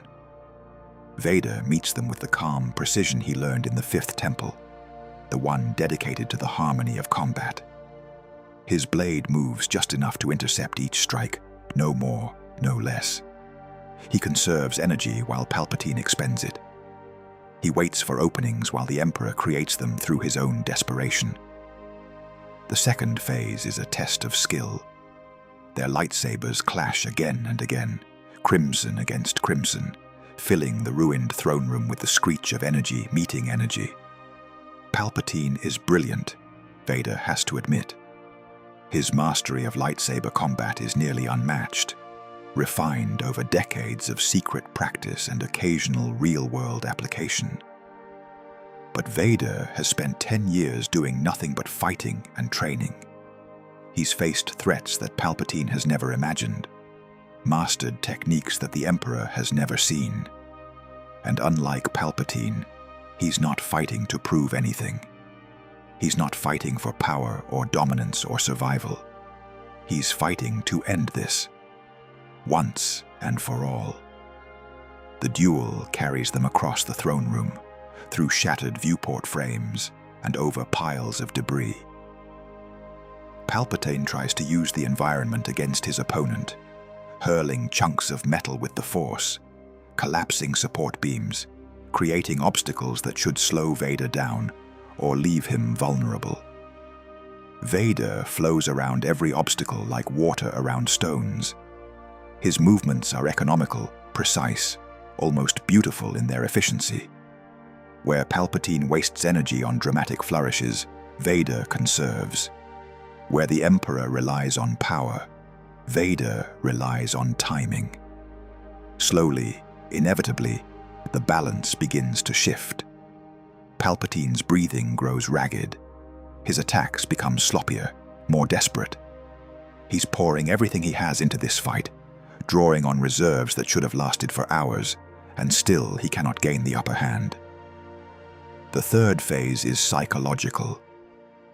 "You cannot win," Palpatine snarls, trying to hide his growing fear behind bravado. "I have foreseen your death. The dark side has shown me your end." "The dark side shows many things," Vader replies, his voice steady despite the exertion. "Most of them are lies we tell ourselves. You taught me that, actually. Before you taught me anything else." Palpatine tries a different tactic. Mental assault, the kind of psychic attack that can shatter minds and break wills. He reaches into Vader's consciousness, searching for fear, doubt, guilt, anything he can use as a weapon. He finds plenty. Vader's mind is a landscape of trauma, filled with the ghosts of everyone he's killed and everyone he's failed. But those ghosts are no longer his masters. He's faced them, accepted them, integrated them into his sense of self. They cannot be used against him anymore. Instead, Vader reaches back. He shows Palpatine what he's become. Not just his power, but his purpose. The temples he's discovered, the knowledge he's gained, the civilization he's built. The people who follow him not through fear, but through genuine loyalty. Everything that the Emperor thought was impossible. And he shows Palpatine something else. A vision of what could have been. A galaxy where Anakin Skywalker never fell. Where Palpatine's machinations were discovered and stopped. Where the Republic reformed, and the Jedi evolved and peace was achieved through cooperation rather than domination. It's a fantasy, of course. That future died on the day Palpatine revealed his true nature. But it could have happened. And the fact that it didn't, the fact that Palpatine chose to destroy it for the sake of his own ambition, that is the true measure of his failure. "You wanted to live forever," Vader says, his voice carrying through the Force directly into Palpatine's mind. "You sacrificed everything, everyone, your entire galaxy, for the chance at immortality. And in the end, you'll die like everyone else, alone, afraid, forgotten." The psychological assault breaks Palpatine's concentration for just a moment. His lightsaber wavers, his guard drops. Vader's blade flashes, and the Emperor's weapon arm falls to the deck. Palpatine screams, stumbling backward, clutching the cauterized stump where his hand used to be. His lightsaber clatters away across the deck, deactivating as it falls. For the first time in decades, perhaps for the first time in his entire adult life, the Emperor is truly helpless. The fourth phase is the end. Vader advances slowly, giving Palpatine time to understand what's happening. The Emperor tries to flee, but his legs give out beneath him. He tries to summon lightning, but the pain of his wound disrupts his concentration. He tries to call for help, but there's no one left to answer. "I could let you live," Vader says, standing over his former master. "I could take you back to Exegol, imprison you, use your knowledge to advance my understanding of the Force. That's what you would do, isn't it? Always looking for ways to extract value from every situation." Palpatine's eyes light up with desperate hope. Yes, I have so much to teach you. Secrets of the Sith that even the Eternal don't know. I can help you become more powerful than you ever imagined. Together, we could. But I'm not you, Vader interrupts. I don't need your secrets. I don't want your power. All I want is to ensure that you never hurt anyone again." He raises his lightsaber. "Wait," Palpatine gasps. "Wait. I can tell you about your children. I know where they are. I know everything about them. If you kill me, you'll never—" The blade falls. It is not like any duel Vader has fought before. Palpatine is stronger than he was on Mustafar, stronger than he was in any of Vader's visions. The decades of unchallenged rule have allowed him to plumb the depths of the dark side, to master techniques that even the Eternal considered theoretical. The lightning that pours from his hands is not mere electricity, but a manifestation of pure dark side power, capable of incinerating flesh and bone in an instant. But Vader has spent 10 years preparing for this moment. He absorbs the lightning with techniques he learned on Exegol, channeling it through his body and releasing it into the floor rather than letting it consume him. He advances step by step, his lightsaber deflecting what his body cannot absorb, closing the distance between himself and his former master. Palpatine retreats, surprise flickering across his twisted features. He unleashes waves of telekinetic force, tearing the throne room apart and hurling the debris at his opponent. Vader bats it aside or dodges, never slowing his advance. The Emperor throws illusions, mental attacks, attempts to resurrect the old compulsions that once controlled him. They slide off Vader's mental shields like rain off stone. "You cannot defeat me," Palpatine snarls, his composure cracking. "I am the culmination of 1,000 years of Sith planning. The dark side itself bends to my will." "You're a parasite," Vader replies evenly. "You've spent your entire life stealing power from others, from the Jedi, from the Republic, from me. But the power I carry now is my own, and it is more than enough to end you." Their lightsabers clash, and the force of the impact sends shockwaves rippling across the throne room. Windows shatter. The deck plating buckles. Outside, the battle between their fleets continues, but neither combatant spares it any attention. They fight across the chamber, their blades moving almost too fast to see. Palpatine's style is all vicious offense, powerful strikes meant to overwhelm and destroy.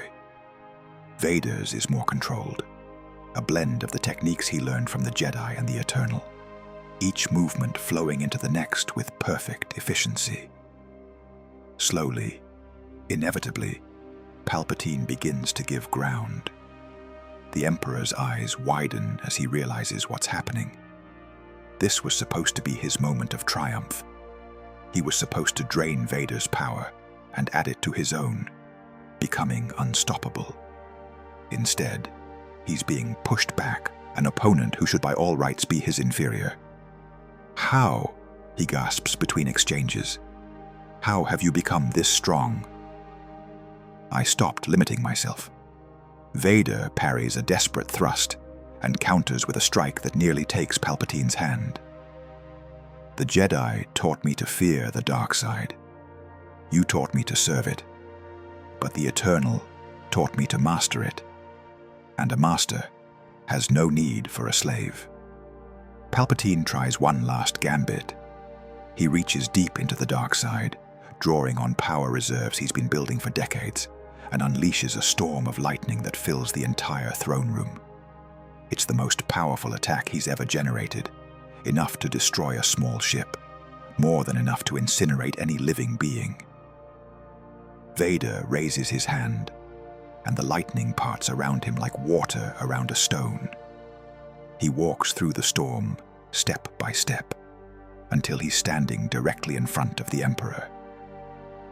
Palpatine's eyes are wide with disbelief, his face a mask of shock and terror. For the first time in his long life, he's truly afraid. "I have foreseen," he whispers. "I have foreseen my reign, lasting for eternity." "You've foreseen many things," Vader says. "Most of them were lies you told yourself. And now, at last, the lying ends. His lightsaber rises, falls, and the Emperor's head rolls across the deck. For a long moment, Vader stands over the body, breathing hard. The dark side swirls around him, drawn to the sight of such violence, offering power beyond imagining. He could absorb what remains of Palpatine's essence, add the Emperor's strength to his own. He could become something unprecedented, a being of such power that the galaxy would have no choice but to bow before him. He turns away. The battle outside is already winding down. With Palpatine's death, the Imperial command structure has collapsed. Some ships are fleeing, some are surrendering, and some are fighting each other as officers try to seize power in the sudden vacuum. Vader watches it all through the shattered windows, and he feels nothing but exhaustion. He contacts Aralani on his personal frequency. The battle is over. Palpatine is dead. Begin recovery operations for surrendered vessels. Anyone who wishes to leave in peace may do so. And the Empire? Her voice is curious, carefully neutral. You could claim it now. With Palpatine gone, there's no one left to oppose you. Vader shakes his head, even though she can't see him. The Empire was his creation, his disease. Let it die with him. What rises from its ashes is not my concern. I came here for one purpose, and that purpose is complete. He returns to his flagship as the Imperial fleet scatters. Some ships follow him, their captains choosing service under a strong leader over the chaos of a collapsing empire. Others flee toward the core, hoping to find some authority to rally around. Most simply drift, their crews uncertain what to do now that the power they served has been so thoroughly destroyed. Vader leaves them all behind. The journey back to the unknown regions takes weeks. Vader spends most of it in meditation, processing everything that happened and planning for what comes next. The Empire will fragment, he knows. Various factions will vie for power, and eventually, some form of stability will emerge. It's not his problem. The known galaxy has been saved from Palpatine's tyranny, and whatever follows will at least be something new. His domain remains in the unknown regions. The territories he's conquered, the threats he's eliminated, the civilization he's built on Exegol. That is his legacy. That is where he belongs. The years that follow are quieter than what came before, but no less significant. Vader consolidates his power, transforming the scattered forces he's gathered into a genuine government. The Eternal become administrators and teachers. The freed slaves become citizens. The Chiss remain valuable allies, their territory sharing a stable border with his own. He calls his domain the Order of the Eternal Flame. It's a pretentious name, perhaps, but it captures what he's trying to build. Something that will last, that will provide light and warmth in the darkness between the stars.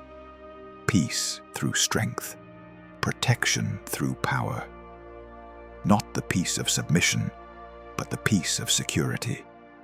The government he creates is unlike anything in either the Republic or the Empire. It's not a democracy. He makes that clear from the beginning. The lessons of the Republic taught him that democracy can be manipulated, that representative government can be turned against itself by those clever enough to exploit its weaknesses. Palpatine's rise proved that beyond any doubt. But it's not a tyranny either. The Empire's model of fear and oppression creates instability, breeds rebellion, requires constant effort to maintain.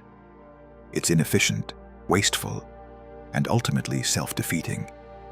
Palpatine's empire was always destined to fall.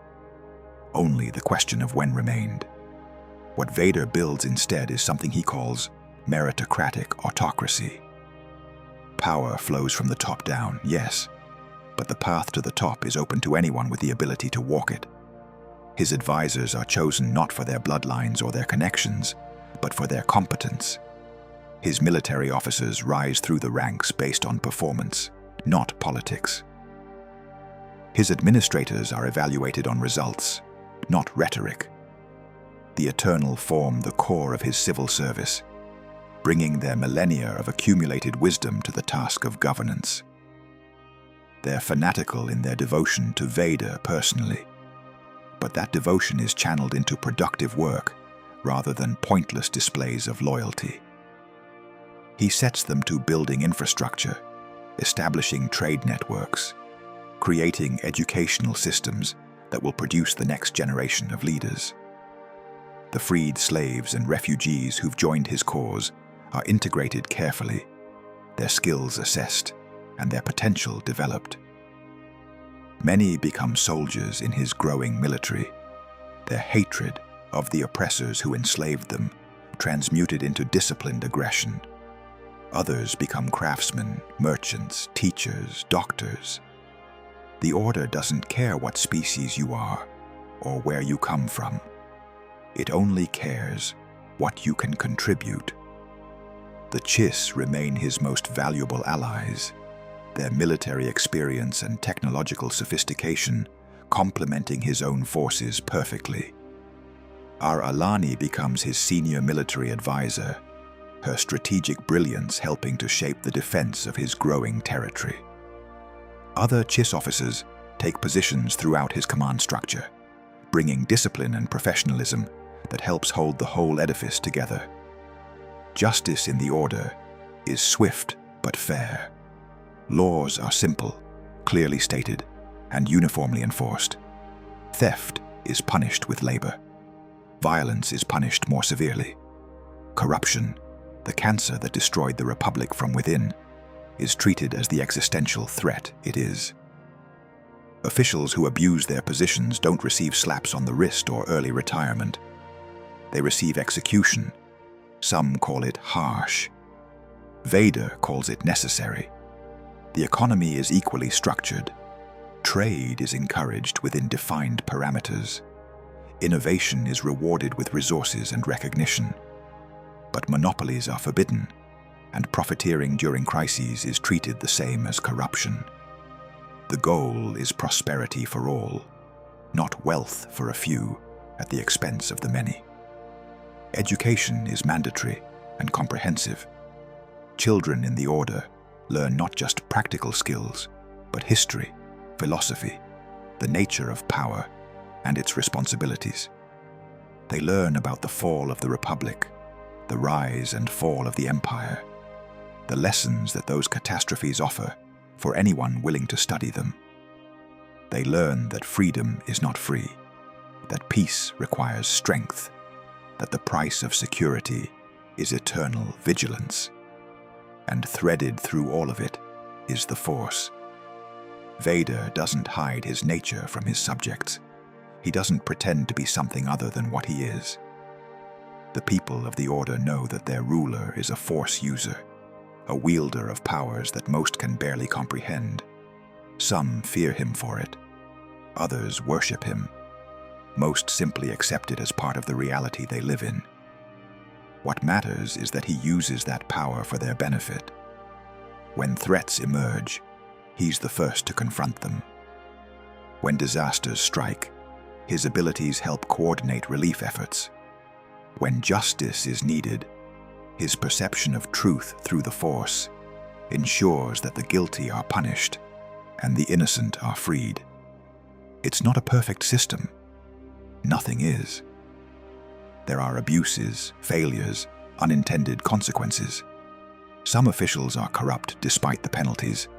Some citizens are unhappy despite the prosperity. Some decisions that seemed right at the time turn out to be wrong in hindsight. But it works. For the first time in living memory, the unknown regions begin to stabilize.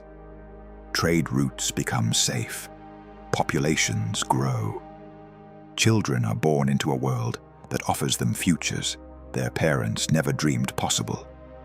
And at the center of it all, watching over everything, stands the Chosen One.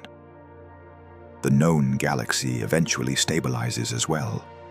The Empire fractures into a dozen successor states, and a new republic rises from the ashes, struggling to rebuild what was lost. They're weak, Vader knows. Idealistic and fractured and vulnerable to the next tyrant who comes along. But they're not his responsibility. Not until a small ship emerges from hyperspace at the edge of his territory, broadcasting a single message on all frequencies. I am Luke Skywalker. I'm looking for my father. Vader receives the message in his throne room on Exegol. It's a simpler space than Palpatine's gaudy chamber, all dark stone and clean lines. He sits motionless for a long time after the transmission ends. Memories he's buried deep, rising unbidden. Padmé's face. The twins he never knew. The life he destroyed when he made his choice on Mustafar. He gives orders that the ship be escorted to the capital with full honors. Not as a prisoner, not as a guest, as family. Luke Skywalker walks into his father's throne room 3 days later. He's young, barely into his 20s, with Padmé's features and Anakin's eyes. He moves with a warrior's grace, and the lightsaber on his belt is clearly handmade, constructed by someone who received only partial training. The Force swirls around him with raw, untrained potential. Father and son regard each other in silence. "They told me you were dead," Luke finally says. "When I was growing up on Tatooine, they said you were a navigator on a spice freighter. It wasn't until years later that I learned the truth." "What truth is that?" "That you were Anakin Skywalker, that you were a Jedi, that you fell to the dark side and became Darth Vader, that you killed the Emperor and disappeared into the unknown regions." Vader nods slowly. All true, though the story is more complicated than that summary suggests. "I know." Luke's voice is steady, but his emotions roil beneath the surface. "I've spent years piecing it together. The Clone Wars, your marriage to my mother, the night the Jedi fell, the vision that made you break free. You know a great deal. I had to understand how my father could go from hero to monster to whatever you are now." Luke gestures around the throne room, at the symbols of the eternal that decorate the walls. "I've heard stories about what you've built here. A new Sith empire, a dark kingdom in the unknown regions. Is that what they call it?" "Among other things." Luke takes a deep breath. "I came here to see for myself, to understand, and to ask you a question. Ask, are you still my enemy?" Vader is silent for a long moment. He thinks about everything he's done, all the lives he's taken, and the destruction he's caused. He thinks about the younglings in the Jedi Temple, about Padmé's face as she fell unconscious on the landing platform. He thinks about the man he used to be, and the monster he became, and the something else he's become since. "I was never your enemy," he says finally. "Palpatine was your enemy. The Empire was your enemy.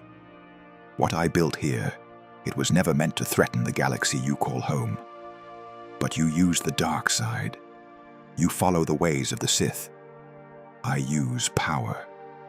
Vader rises from his throne, and Luke's hand instinctively moves toward his lightsaber. The Jedi called that power dark because they feared it. The Sith called it their right because they craved it. I call it a tool, nothing more. It can be used to destroy, or it can be used to protect. The choice is in the wielder, not the weapon. That's not what I was taught. You were taught by remnants, fragments of an order that was already dying before I was born. Vader descends from the dais, stopping an arm's length from his son. "I don't expect you to agree with me. I don't expect you to join me. But I want you to understand. Everything I've done, from the moment I broke free of Palpatine's control, has been in service of one goal: order, stability, an end to the chaos that allowed monsters like the Emperor to rise. And the people you killed to achieve that goal, they haunt me." Vader's voice is quiet now, almost gentle. Every night, I see their faces. The Jedi, the younglings, all the innocents who died because of choices I made. I cannot undo what I have done. I cannot bring them back. All I can do is try to ensure that such atrocities never happen again. Luke stares at him, conflict visible in every line of his face. He expected a monster, a cackling villain who would try to turn him to the dark side. Instead, he's found something far more complicated. A man who acknowledges his crimes, who doesn't ask for forgiveness, who has spent decades trying to build something worthwhile from the ruins of his mistakes. I don't know what to think, Luke admits. You don't have to decide anything now. Vader gestures toward the door. Stay. Explore what I've built. Talk to the people who live under my rule. See for yourself whether the Order of the Eternal Flame is the Dark Empire you expected, or something else entirely. And when you've seen enough, make your own choice about what you wish to become. And if I decide to leave, then you leave. You're my son, Luke, not my prisoner. Luke considers this for a long moment. Then slowly, he nods. I'll stay, for now, but I'm not going to become like you. Vader's ruined face, visible through the transparent portions of his mask, twists into something that might be a smile. I would be disappointed if you did. Your mother always hoped you would be better than both of us. Let's see if she was right. The days that follow are strange for both of them. Luke explores the capital city of Exegol, talking to citizens and soldiers, watching the daily operations of the government his father has built. He expects to find oppression and fear. Instead, he finds something that looks almost like contentment. The people here are not slaves. They're not prisoners. They're citizens of an authoritarian state, certainly, but one that actually seems to care about their welfare. Healthcare is provided, education is available, crime is dealt with swiftly but fairly. The streets are clean, the children are well fed. And everywhere Luke goes, people speak of Lord Vader with genuine respect, even affection. It's deeply unsettling. He spends hours talking with Aralani, the Chiss Admiral who's been Vader's closest advisor for years. She's candid about the Order's flaws, its methods that would be considered tyrannical by Republic standards, its willingness to use violence as a first resort against external threats. But she's also clear about what it's achieved. When I first met him, she tells Luke, your father was a broken man hiding on a frozen moon. He had power, yes, but no direction, no purpose. The galaxy he came from had chewed him up and spat him out. And yet, he survived. He grew. He built something that has brought peace to more systems than the Republic or the Empire ever could. You admire him. I understand him. There's a difference. She pauses, considering her words. Your father is not a good man, Luke Skywalker. He's done terrible things, and he's not sorry for most of them. But he's also not the monster that your New Republic propaganda makes him out to be. He's something more complicated. Something that doesn't fit into easy categories of hero and villain. Luke has similar conversations with other figures in his father's domain. Former slaves who owe Vader their freedom. Chiss officers who fought beside him against threats that would have destroyed their civilization. Even members of the Eternal, the cultists who worship him as the Chosen One, their prophecy fulfilled. The picture that emerges is nuanced, troubling, and ultimately undeniable. Whatever else Vader has become, he is not simply evil. The darkness in him is real, but so is the order he's created. The blood on his hands will never wash clean, but the lives he's saved, the suffering he's prevented, those are real too. Luke finds his father on a balcony overlooking the storm-racked surface of Exegol. Lightning flickers in the clouds below, and the dark side energy of the planet makes Luke's skin prickle with unease. "I've seen enough," Luke says. Vader doesn't turn. "And what have you concluded?" "I think you're exactly what you claim to be." Luke moves to stand beside his father, staring out at the alien landscape. A monster who became something else. A villain who built something that might actually be good. "I don't know whether to hate you or I don't know. You don't have to know." Vader's voice is gentle. "Understanding takes time. And we have plenty of that. Do we?" Luke finally asks the question that's been building since he arrived. What happens now? Do I go back to the New Republic and pretend this never happened? Do I stay here and learn from you? Do I try to bring you to justice for the crimes you've committed? Those are all options.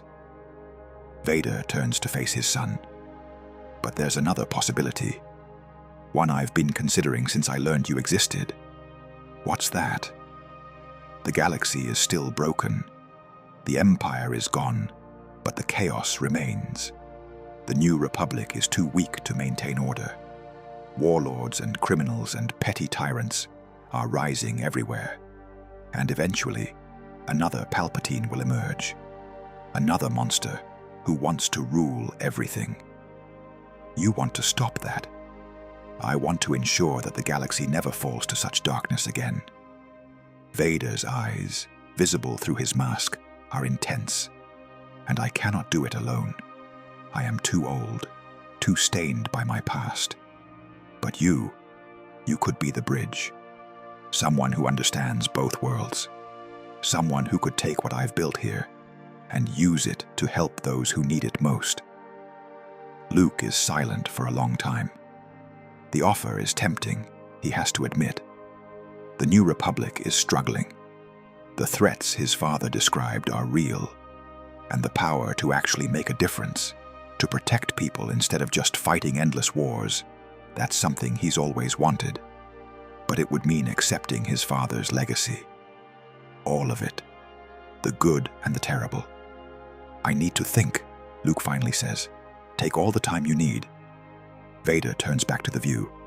"Whatever you decide, you will always have a place here. You are my son. That will never change." They stand together in silence, father and son, watching the lightning play across the clouds of Exegol. The Force swirls around them both, light and dark intertwined in patterns too complex for any single philosophy to encompass. The future is uncertain, full of possibilities both wonderful and terrible.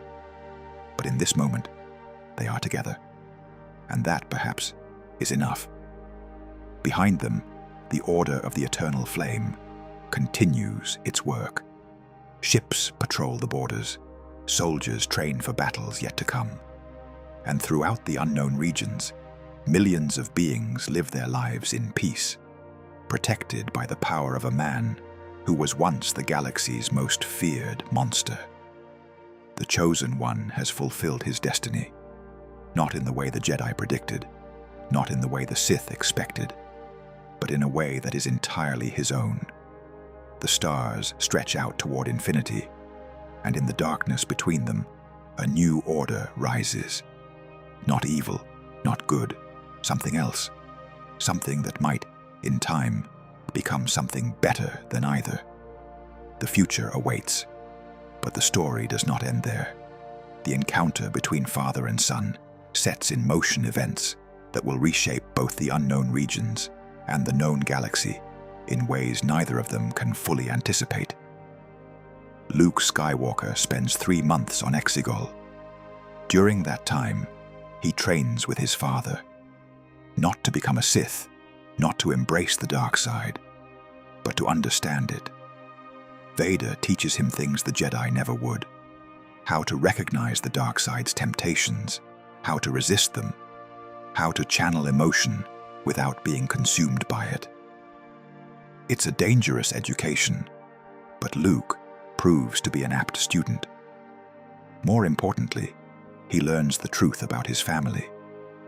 Vader tells him everything. the childhood on Tatooine, the slavery that shaped his early years, the discovery by the Jedi, the training that was always marked by suspicion and distrust, the secret marriage to Padme Amidala, the visions of her death, the desperate bargain with Palpatine that seemed like the only way to save her, and the horrific consequences of that bargain, the massacre at the temple, the transformation into Darth Vader, the loss of everything he ever loved.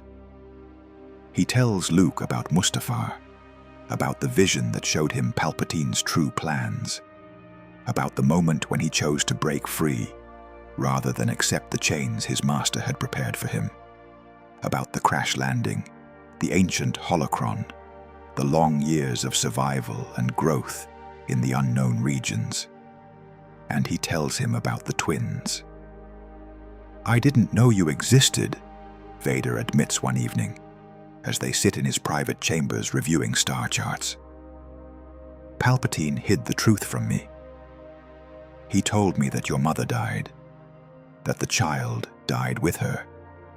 It wasn't until years later, when I began building my intelligence network, that I learned otherwise. By then, you were hidden on Tatooine, and your sister was on Alderaan. My sister." Luke's voice is barely a whisper.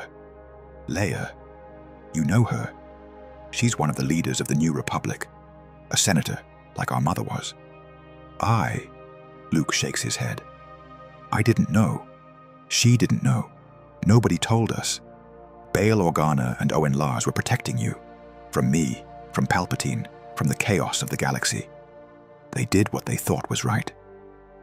Vader pauses, and something like pain flickers across his ruined features. "I cannot fault them for it. The monster I was when you were born. He would have destroyed you both if he'd known.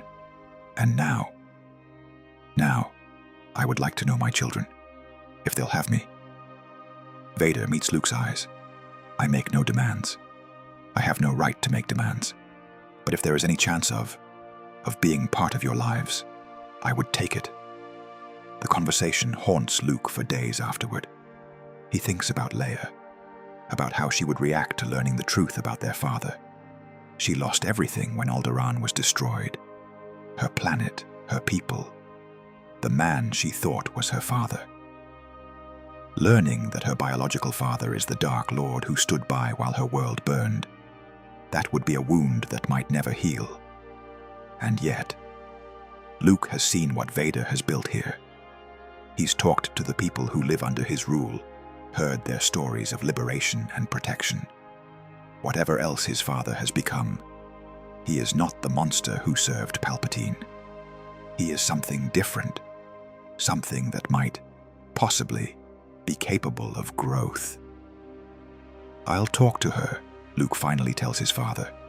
"I can't promise anything. She has more reason to hate you than I do. But I'll talk to her. That is more than I have any right to ask." The reunion happens 6 months later. Leia Organa arrives on Exegol in a ship bristling with weapons and shielded by the best technology the New Republic can provide. She doesn't trust Vader, doesn't trust the invitation, doesn't trust any of it. But Luke convinced her to come, and she trusts her brother, even if she doesn't understand his choices. The meeting takes place in a neutral chamber, carefully prepared to avoid any appearance of threat. Vader waits alone, his weapons conspicuously absent, his hands visible at all times.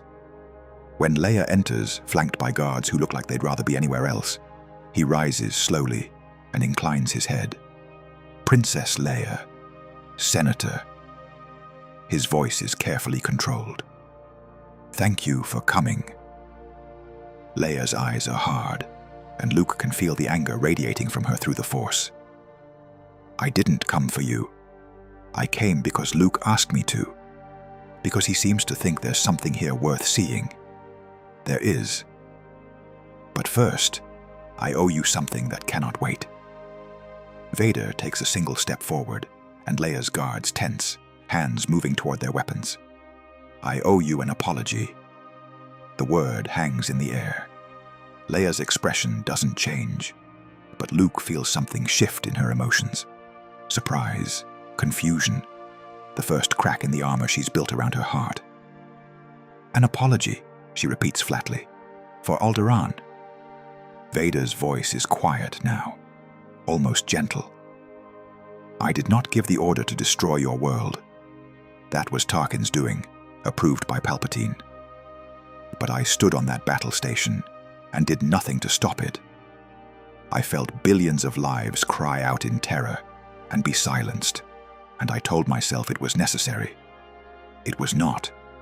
It was murder on a scale that defies comprehension. And I am sorry." Leia stares at him for a long moment. Her hands are trembling, Luke notices, not with fear, but with the effort of holding back years of grief and rage. "You think an apology is enough?" Her voice cracks. 2 billion people, and you think saying sorry makes it better? No, nothing can make it better. Nothing can bring them back. Vader's eyes, visible through his mask, are bright with something that might be tears. "But I can tell you that the man who stood by while they died no longer exists. I can tell you that I have spent decades trying to become something other than that monster. And I can tell you that not a day goes by when I don't wish I had been strong enough to stop it." The silence stretches on. Luke watches his sister wrestling with emotions he can barely comprehend. She has every right to hate their father. Every right to reject this attempt at reconciliation. Every right to walk away and never look back. Instead, she takes a deep breath and asks the question that cuts to the heart of everything. "Why should I believe you've changed?" Vader gestures toward the window, toward the city that stretches to the horizon.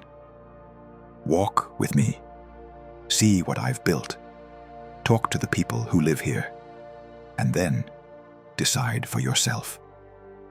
Leia does. Over the following weeks, she tours the Order of the Eternal Flames territory.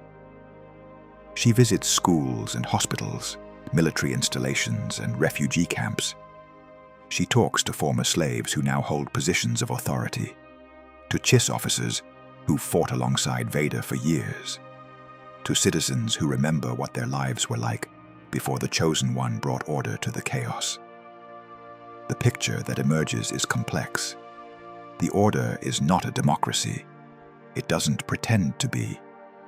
Power flows from the top down, and dissent is tolerated only within carefully defined limits.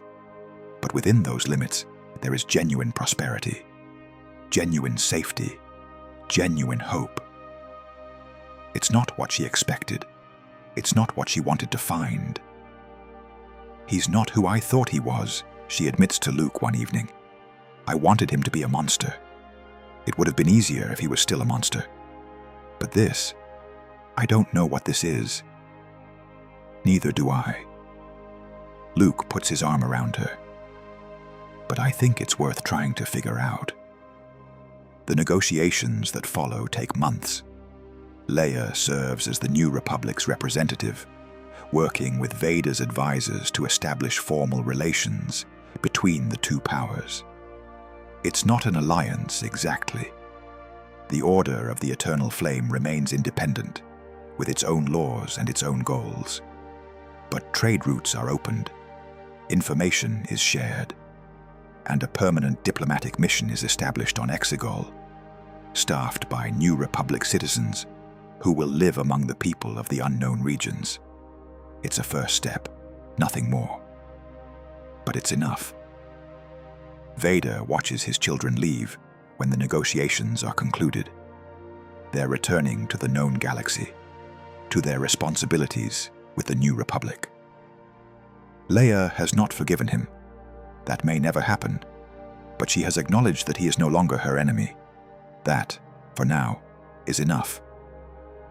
Luke pauses at the ramp of his ship, looking back at his father. "I'll return," he says. "There's still more to learn. I look forward to it. Vader's voice carries an emotion he hasn't felt in decades. Something like hope. The ship lifts off, disappearing into the storm-racked sky. Vader watches until it's gone, then turns back to the work that never ends. There are threats to counter, disputes to resolve, a civilization to maintain. The burden of leadership is heavy, but he has carried it for years now. He can carry it a while longer. And perhaps now, he doesn't have to carry it alone. The years that follow bring change to both realms. The New Republic grows stronger, bolstered by the trade agreements with the Order and the intelligence sharing that helps them anticipate threats before they materialize. Luke establishes a new Jedi Academy, teaching a new generation of Force users a philosophy that incorporates lessons learned from his father. Not the dark side, not exactly, but an acknowledgement that emotions are not the enemy, that power can be wielded responsibly, that the rigid dogma of the old Jedi Order was part of what allowed Palpatine to rise. His students learn to feel without being controlled by their feelings, to use the dark side's energy without being consumed by it, to walk the narrow path between extremes that their grandfather pioneered. Leia becomes one of the New Republic's most respected leaders. Her experience negotiating with Vader gives her credibility that few others possess, and she uses it to advocate for a stronger, more unified government. She works tirelessly to prevent the mistakes of the old Republic, the corruption and complacency that allowed evil to grow unchecked. Her children inherit her determination, carrying on her work long after she's gone. And in the unknown regions, the Order of the Eternal Flame continues its work. Vader grows older, though the dark side techniques he learned on Exegol keep him vital far beyond a normal human lifespan.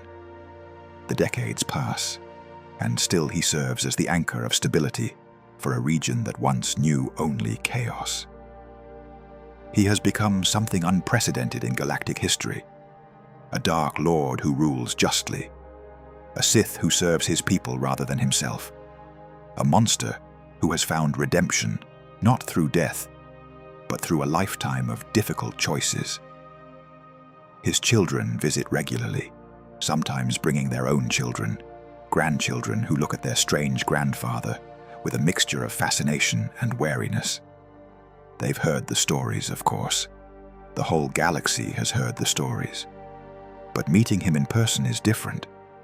Seeing the way he interacts with his subjects, the respect he's earned through decades of just rule, the peace he's brought to a region that knew nothing but war. It complicates the narrative they grew up with. It makes them question the simple categorizations of good and evil. He trains them when they ask, not as Sith, but as something else. Wielders of the Force who understand both its light and dark aspects, who can make their own choices about which path to follow. He teaches them not to fear their emotions, but to understand them. Not to suppress their anger, but to channel it. Not to deny the dark side's existence, but to acknowledge it as part of the natural order. No more inherently evil than fire or gravity. Most of his grandchildren choose the light. They become Jedi in Luke's academies, serving the galaxy with the compassion and wisdom that their grandmother Padme would have wanted. He's proud of them for that. Proud that the Skywalker legacy will continue, not through fear and domination, but through service and sacrifice.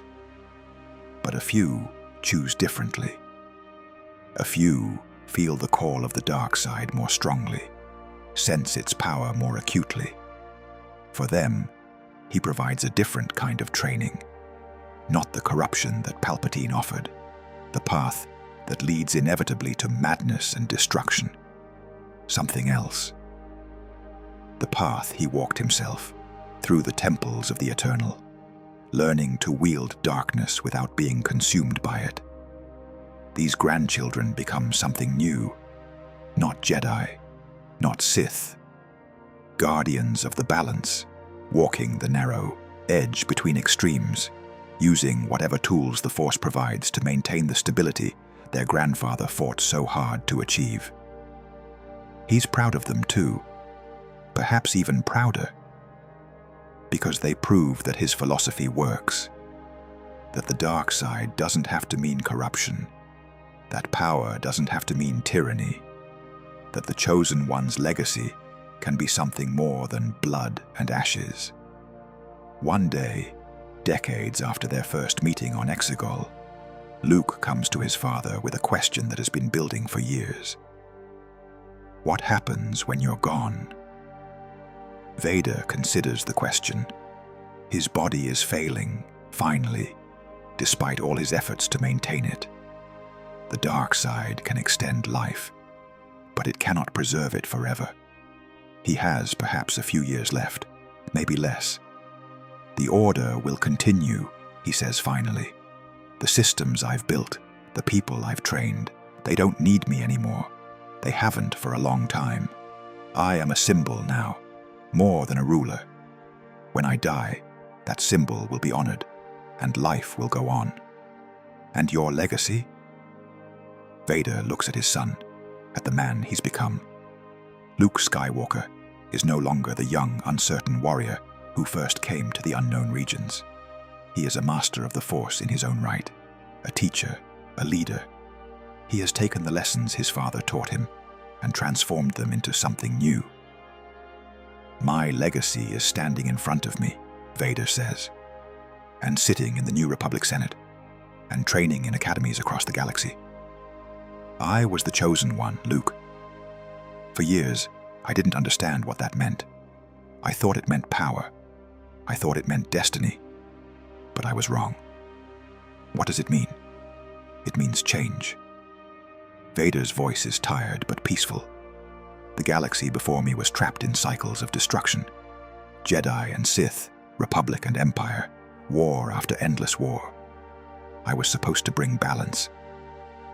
Not by destroying one side or the other, but by showing that there was another way.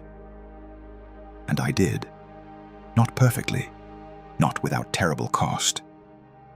But the galaxy that exists now, it's different from the one I was born into. The cycles are broken. Something new is possible. Because of you. Because of all of us. Vader reaches out and rests his hand on Luke's shoulder. I made choices that I will never be able to fully atone for.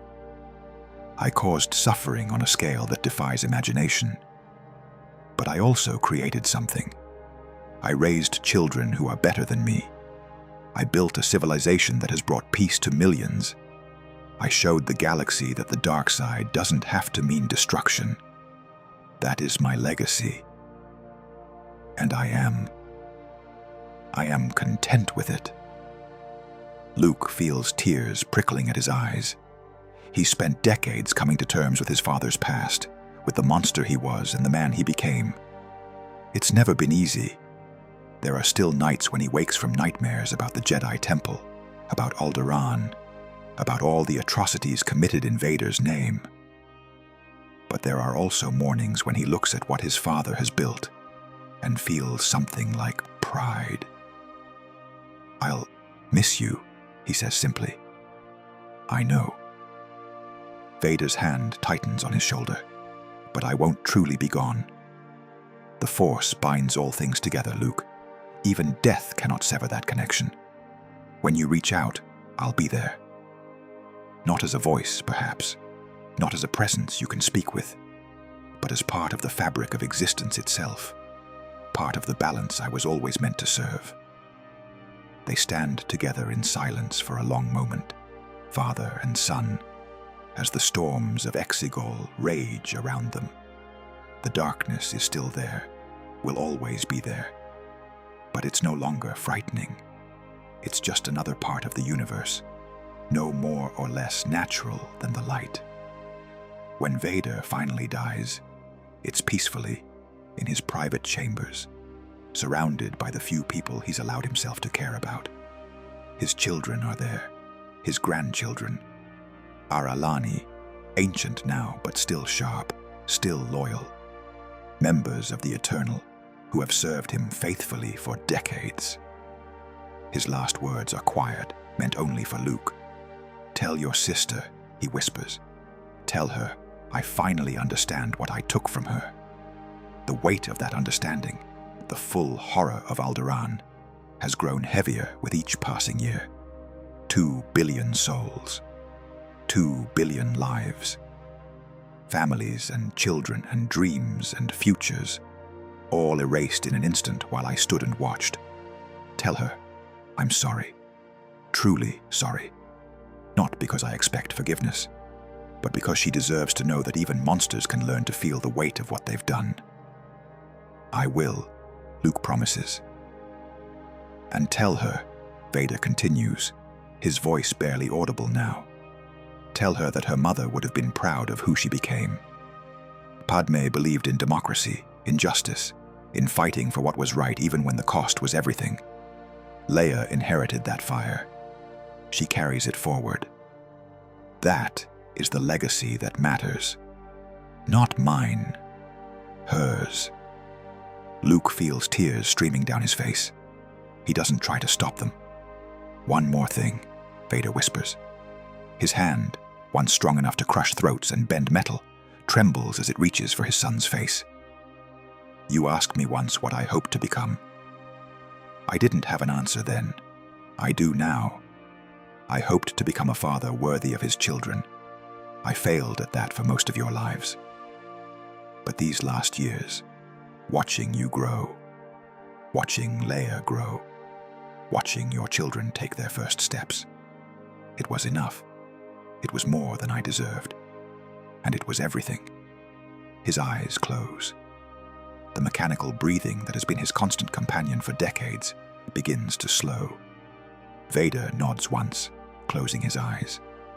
The dark side energy that has sustained him for so long flows out of his body, dissipating into the universe.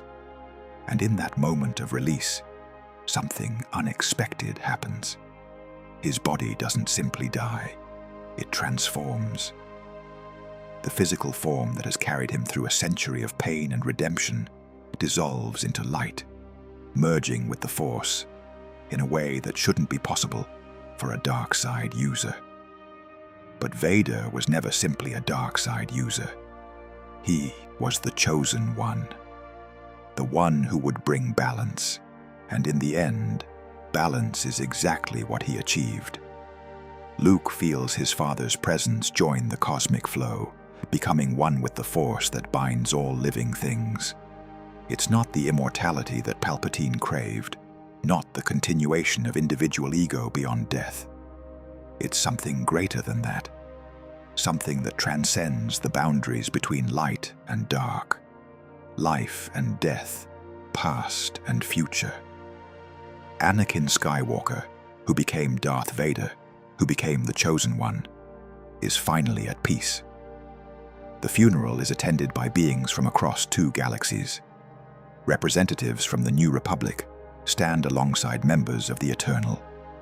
Chiss admirals salute next to former slaves who owe Vader their freedom. Even those who still hate him, who will never forgive the crimes he committed, come to pay their respects to the man who changed everything. Leia delivers the eulogy. It's not what anyone expects. "My father was a monster," she says. She doesn't flinch from the word. "He killed people I loved. He destroyed a world I called home. He served a tyrant who brought suffering to billions. Those facts are not changed by anything he did later. They can never be changed. But my father was also something else. He was a man who broke free of the chains that bound him. He was a builder who created order from chaos. He was a leader who protected the weak and stood against the strong. And he was a father who, in the end, loved his children more than he loved power. I cannot forgive everything he did. I'm not sure anyone can. But I can acknowledge what he became. And I can hope that his story, all of it, the darkness and the light, will serve as a lesson for those who come after. that redemption is possible, even from the deepest abyss. That our past does not have to define our future. That the power to change, truly change, is the greatest power of all. Anakin Skywalker was the chosen one, not because he destroyed the Sith or saved the Jedi, but because he showed us that balance is not about victory. It's about growth. It's about becoming something better than what we were. May the Force be with him, always. The crowd that has gathered for the funeral disperses slowly, many lingering to pay final respects, to stand in places where the chosen one once stood, to feel the echo of his presence that still permeates these halls. The storm clouds above Exegol part briefly, allowing a shaft of pale light to illuminate the temple, a phenomenon that the Eternal take as a sign. Even in death, their Lord commands the very elements. The order of the eternal flame continues under new leadership. The transition of power has been planned for decades, every contingency accounted for, every potential challenge anticipated. Luke's youngest daughter, Rey, takes the throne not through violence or intrigue, but through merit, having proven herself worthy through years of service and demonstrated wisdom. She has inherited her grandfather's power, the raw potential of the Skywalker bloodline flowing through her veins. But more importantly, she has inherited her grandmother Padme's compassion, her father Luke's wisdom, and something uniquely her own, a vision for what the Order could become that goes beyond mere continuation of the past. Under her rule, the Order begins a gradual transformation. The authoritarian structures remain, but they become more flexible, more responsive to the needs of the people they govern. Advisory councils are established, drawing membership from all species and all walks of life. Local governance is strengthened, allowing communities to manage their own affairs within the framework of Order law. The grip of central authority loosens slightly, testing whether the stability Vader built can survive without his iron hand. It can. It does. The unknown regions slowly become less unknown. Trade routes that were once mapped only by Vader's personal navigation expand and multiply. Exploration missions chart the darkness between stars, finding worlds that have never been contacted, species that have never been catalogued. Some of these discoveries are dangerous, remnants of the old threats that Vader fought against, lurking in corners he never managed to reach. The Order's military deals with them, using the tactics and techniques that Vader taught, maintaining the vigilance he insisted upon. Other discoveries are wondrous beyond imagining, worlds of impossible beauty, species of remarkable wisdom, artifacts from civilizations so ancient that even the Sith Eternal had no knowledge of them. The unknown regions prove to be far larger and far more complex than anyone had guessed, a treasure trove of mysteries that will take generations to fully explore. The relationship between the Order and the New Republic evolves over time. The initial wariness gives way to cautious cooperation, then to genuine partnership. Trade flows freely across the border. Citizens travel between the two domains without restriction. Joint military exercises prepare their forces to face common threats. The galaxy that was once divided by war and ideology begins to knit itself back together. Leia serves as the primary architect of this reconciliation. Her position in the New Republic gives her the authority to make it happen, and her unique relationship with the Order gives her the understanding to make it work. She never fully forgives her father, can never quite forget the crimes he committed, but she comes to accept that his legacy is more complex than simple villainy. The Order he built is proof of that. The people who live in peace under its protection are proof of that. The galaxy that is safer because he existed is proof of that.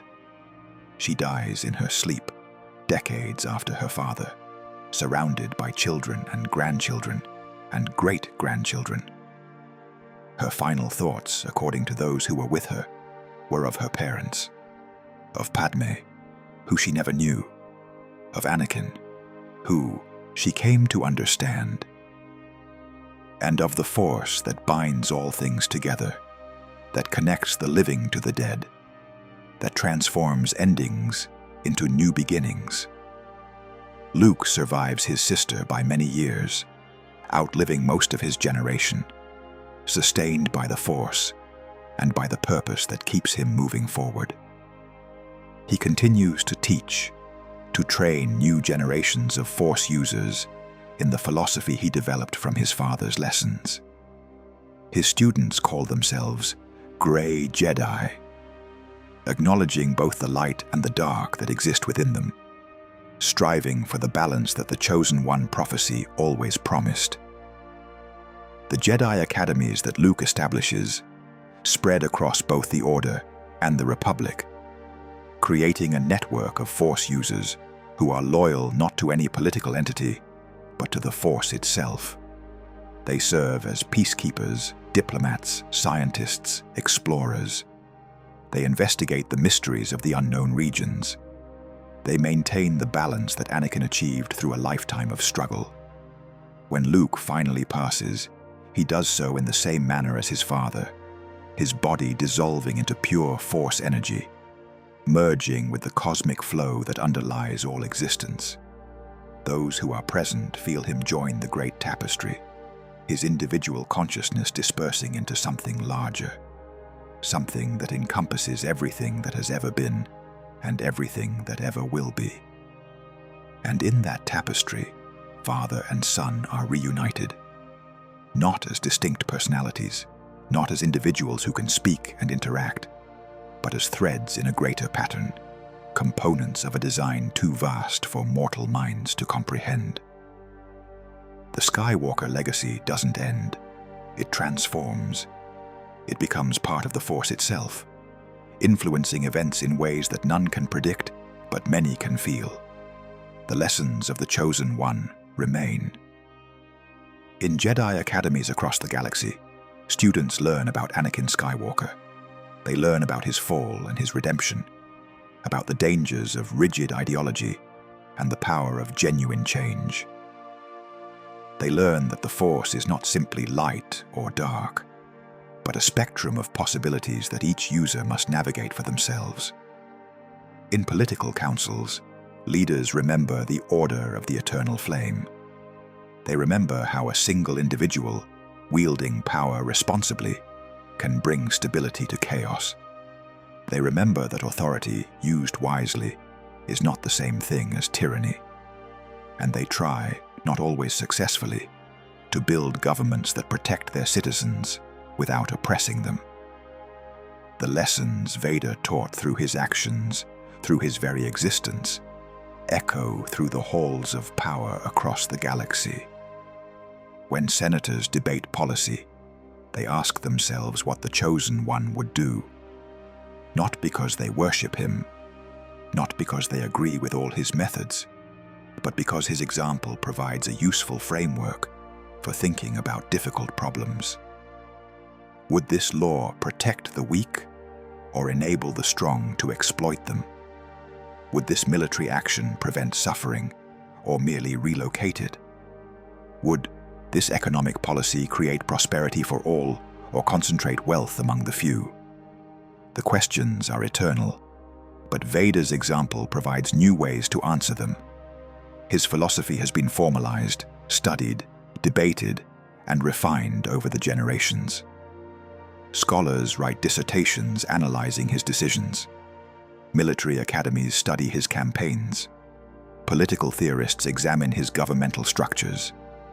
Some praise him as a visionary who saw what needed to be done and did it regardless of the cost. Others condemn him as a tyrant whose ends never justified his means. The debate continues, and probably always will, but the practical results are undeniable. The galaxy that exists now is measurably better than the one Anakin Skywalker was born into. Crime is lower, poverty is reduced, war is rarer, life expectancy has increased, education is more widespread, opportunity is more equally distributed. These are not just abstract improvements. They are real changes that affect real beings every single day. And in the quiet moments, when families gather and children ask about the strange, powerful grandfather who ruled a distant realm, the story is told again. The slave from Tatooine, the Jedi who fell, the Dark Lord who broke his chains, the chosen one who brought balance not through destruction, but through the much harder work of creation. They tell of his childhood in the slave quarters of Mos Espa, where he first learned to fight, to survive, to dream of something better. They tell of his discovery by the Jedi, the prophecy that hung over him from the moment he was tested, the weight of expectation that he carried even as a child. They tell of his years as a Jedi Knight, his heroism in the Clone Wars, his love for the woman who would become his wife.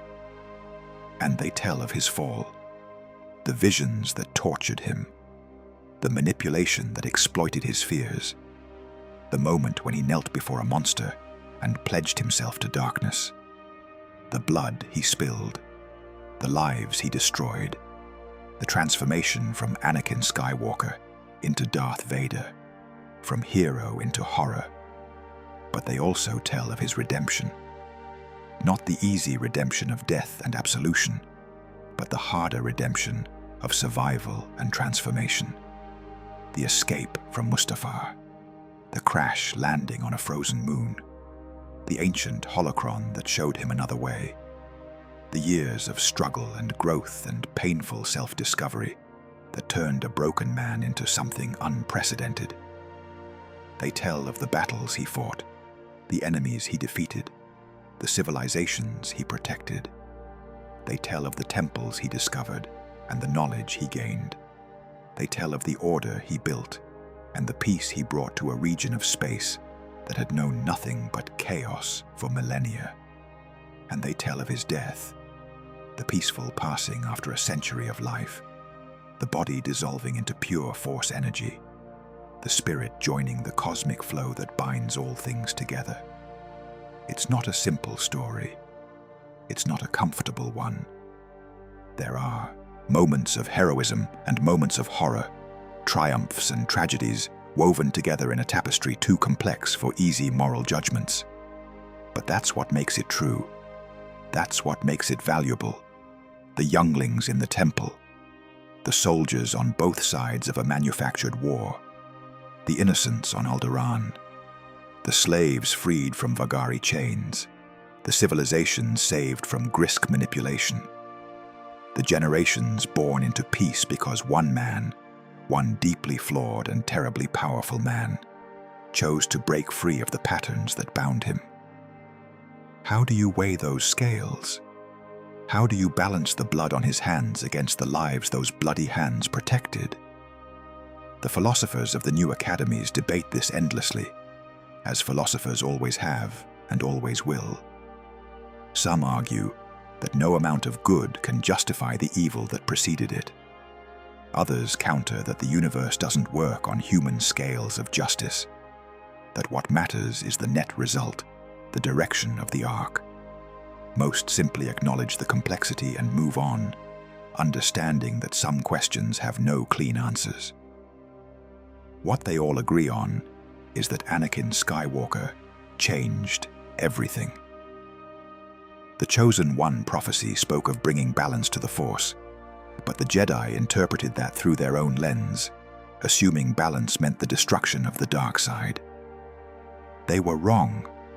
The dark side is part of the Force, as fundamental as gravity or light. It cannot be destroyed, only channeled, only balanced. Anakin achieved that balance, not by eliminating the darkness, but by integrating it. He took the worst parts of himself, the rage, the fear, the desperate hunger for control, and he transformed them into something productive. He didn't become good. not in the way the Jedi understood goodness. He became effective. He became purposeful. He became the instrument through which the Force could finally achieve what it had been working toward for millennia.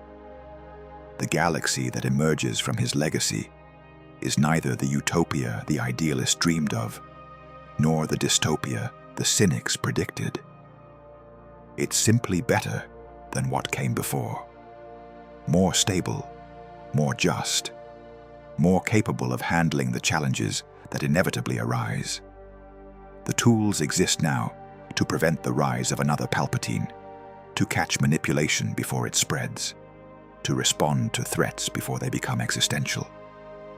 Those tools are his legacy, not the Order of the Eternal Flame, though that continues to serve its purpose, not the philosophy he developed, though that continues to guide Force users throughout the galaxy. The tools are institutional, procedural, embedded in the very structure of how civilization organizes itself. Checks and balances that actually check and balance. Transparency mechanisms that actually reveal truth. Power structures that actually serve the people they govern. It took a monster to build them. That's the uncomfortable truth that the historians have to grapple with. The galaxy needed someone willing to do terrible things, to break the old order completely, to clear the ground for something new. The Jedi couldn't do it. They were too committed to the existing system, too tied to the Republic that had nurtured them.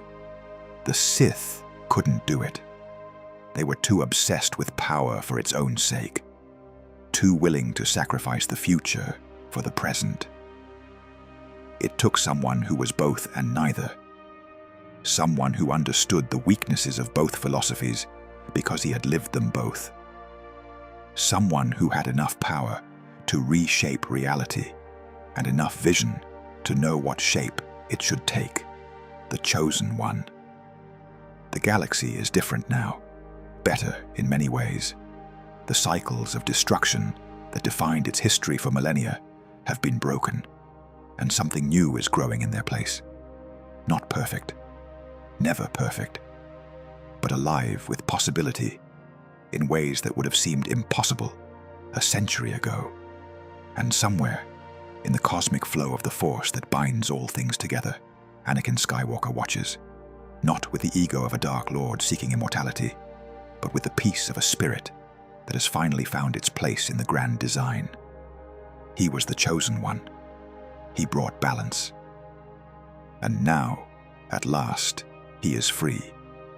The stars shine on, as they always have and always will. The future stretches forward into infinity, full of challenges and opportunities that no prophecy could predict. New threats will emerge, because they always do. New heroes will rise to meet them, because that is the nature of existence. The galaxy will continue to change, to grow, to evolve, and that evolution will carry the imprint of the chosen one's choices for as long as beings exist to remember them. Perhaps, in some distant future, the name Anakin Skywalker will fade from memory. The stories will become legends. The legends will become myths. And the myths will dissolve into the universal understanding that balance is possible, that change is inevitable, that even the darkest soul can find purpose if it's willing to reach for it. But that distant future is not yet. For now, the memory is fresh. The lessons are still being learned. The children of the galaxy grow up hearing the tale of the slave from Tatooine who became a Jedi, who fell to darkness, who broke free and built something new. They argue about whether he was a hero or a villain, whether his methods were justified, whether the end truly can justify the means. They will never agree. That's part of the lesson too. What they do agree on is that their world is different because of him. Better, in most of the ways that matter, safer, more just, more full of possibility. Whatever else Anakin Skywalker was, whatever else he did, that achievement stands, that achievement endures. the chosen one, the balance bringer, the one who finally showed the galaxy that there was another way. Mission accomplished. The Force is balanced. The future is open. And somewhere in the great tapestry of existence, a spirit that was once the most feared being in the galaxy finally knows peace. That's our theory. The Star Wars universe is a galaxy filled with exciting stories and possibilities, and we love exploring them.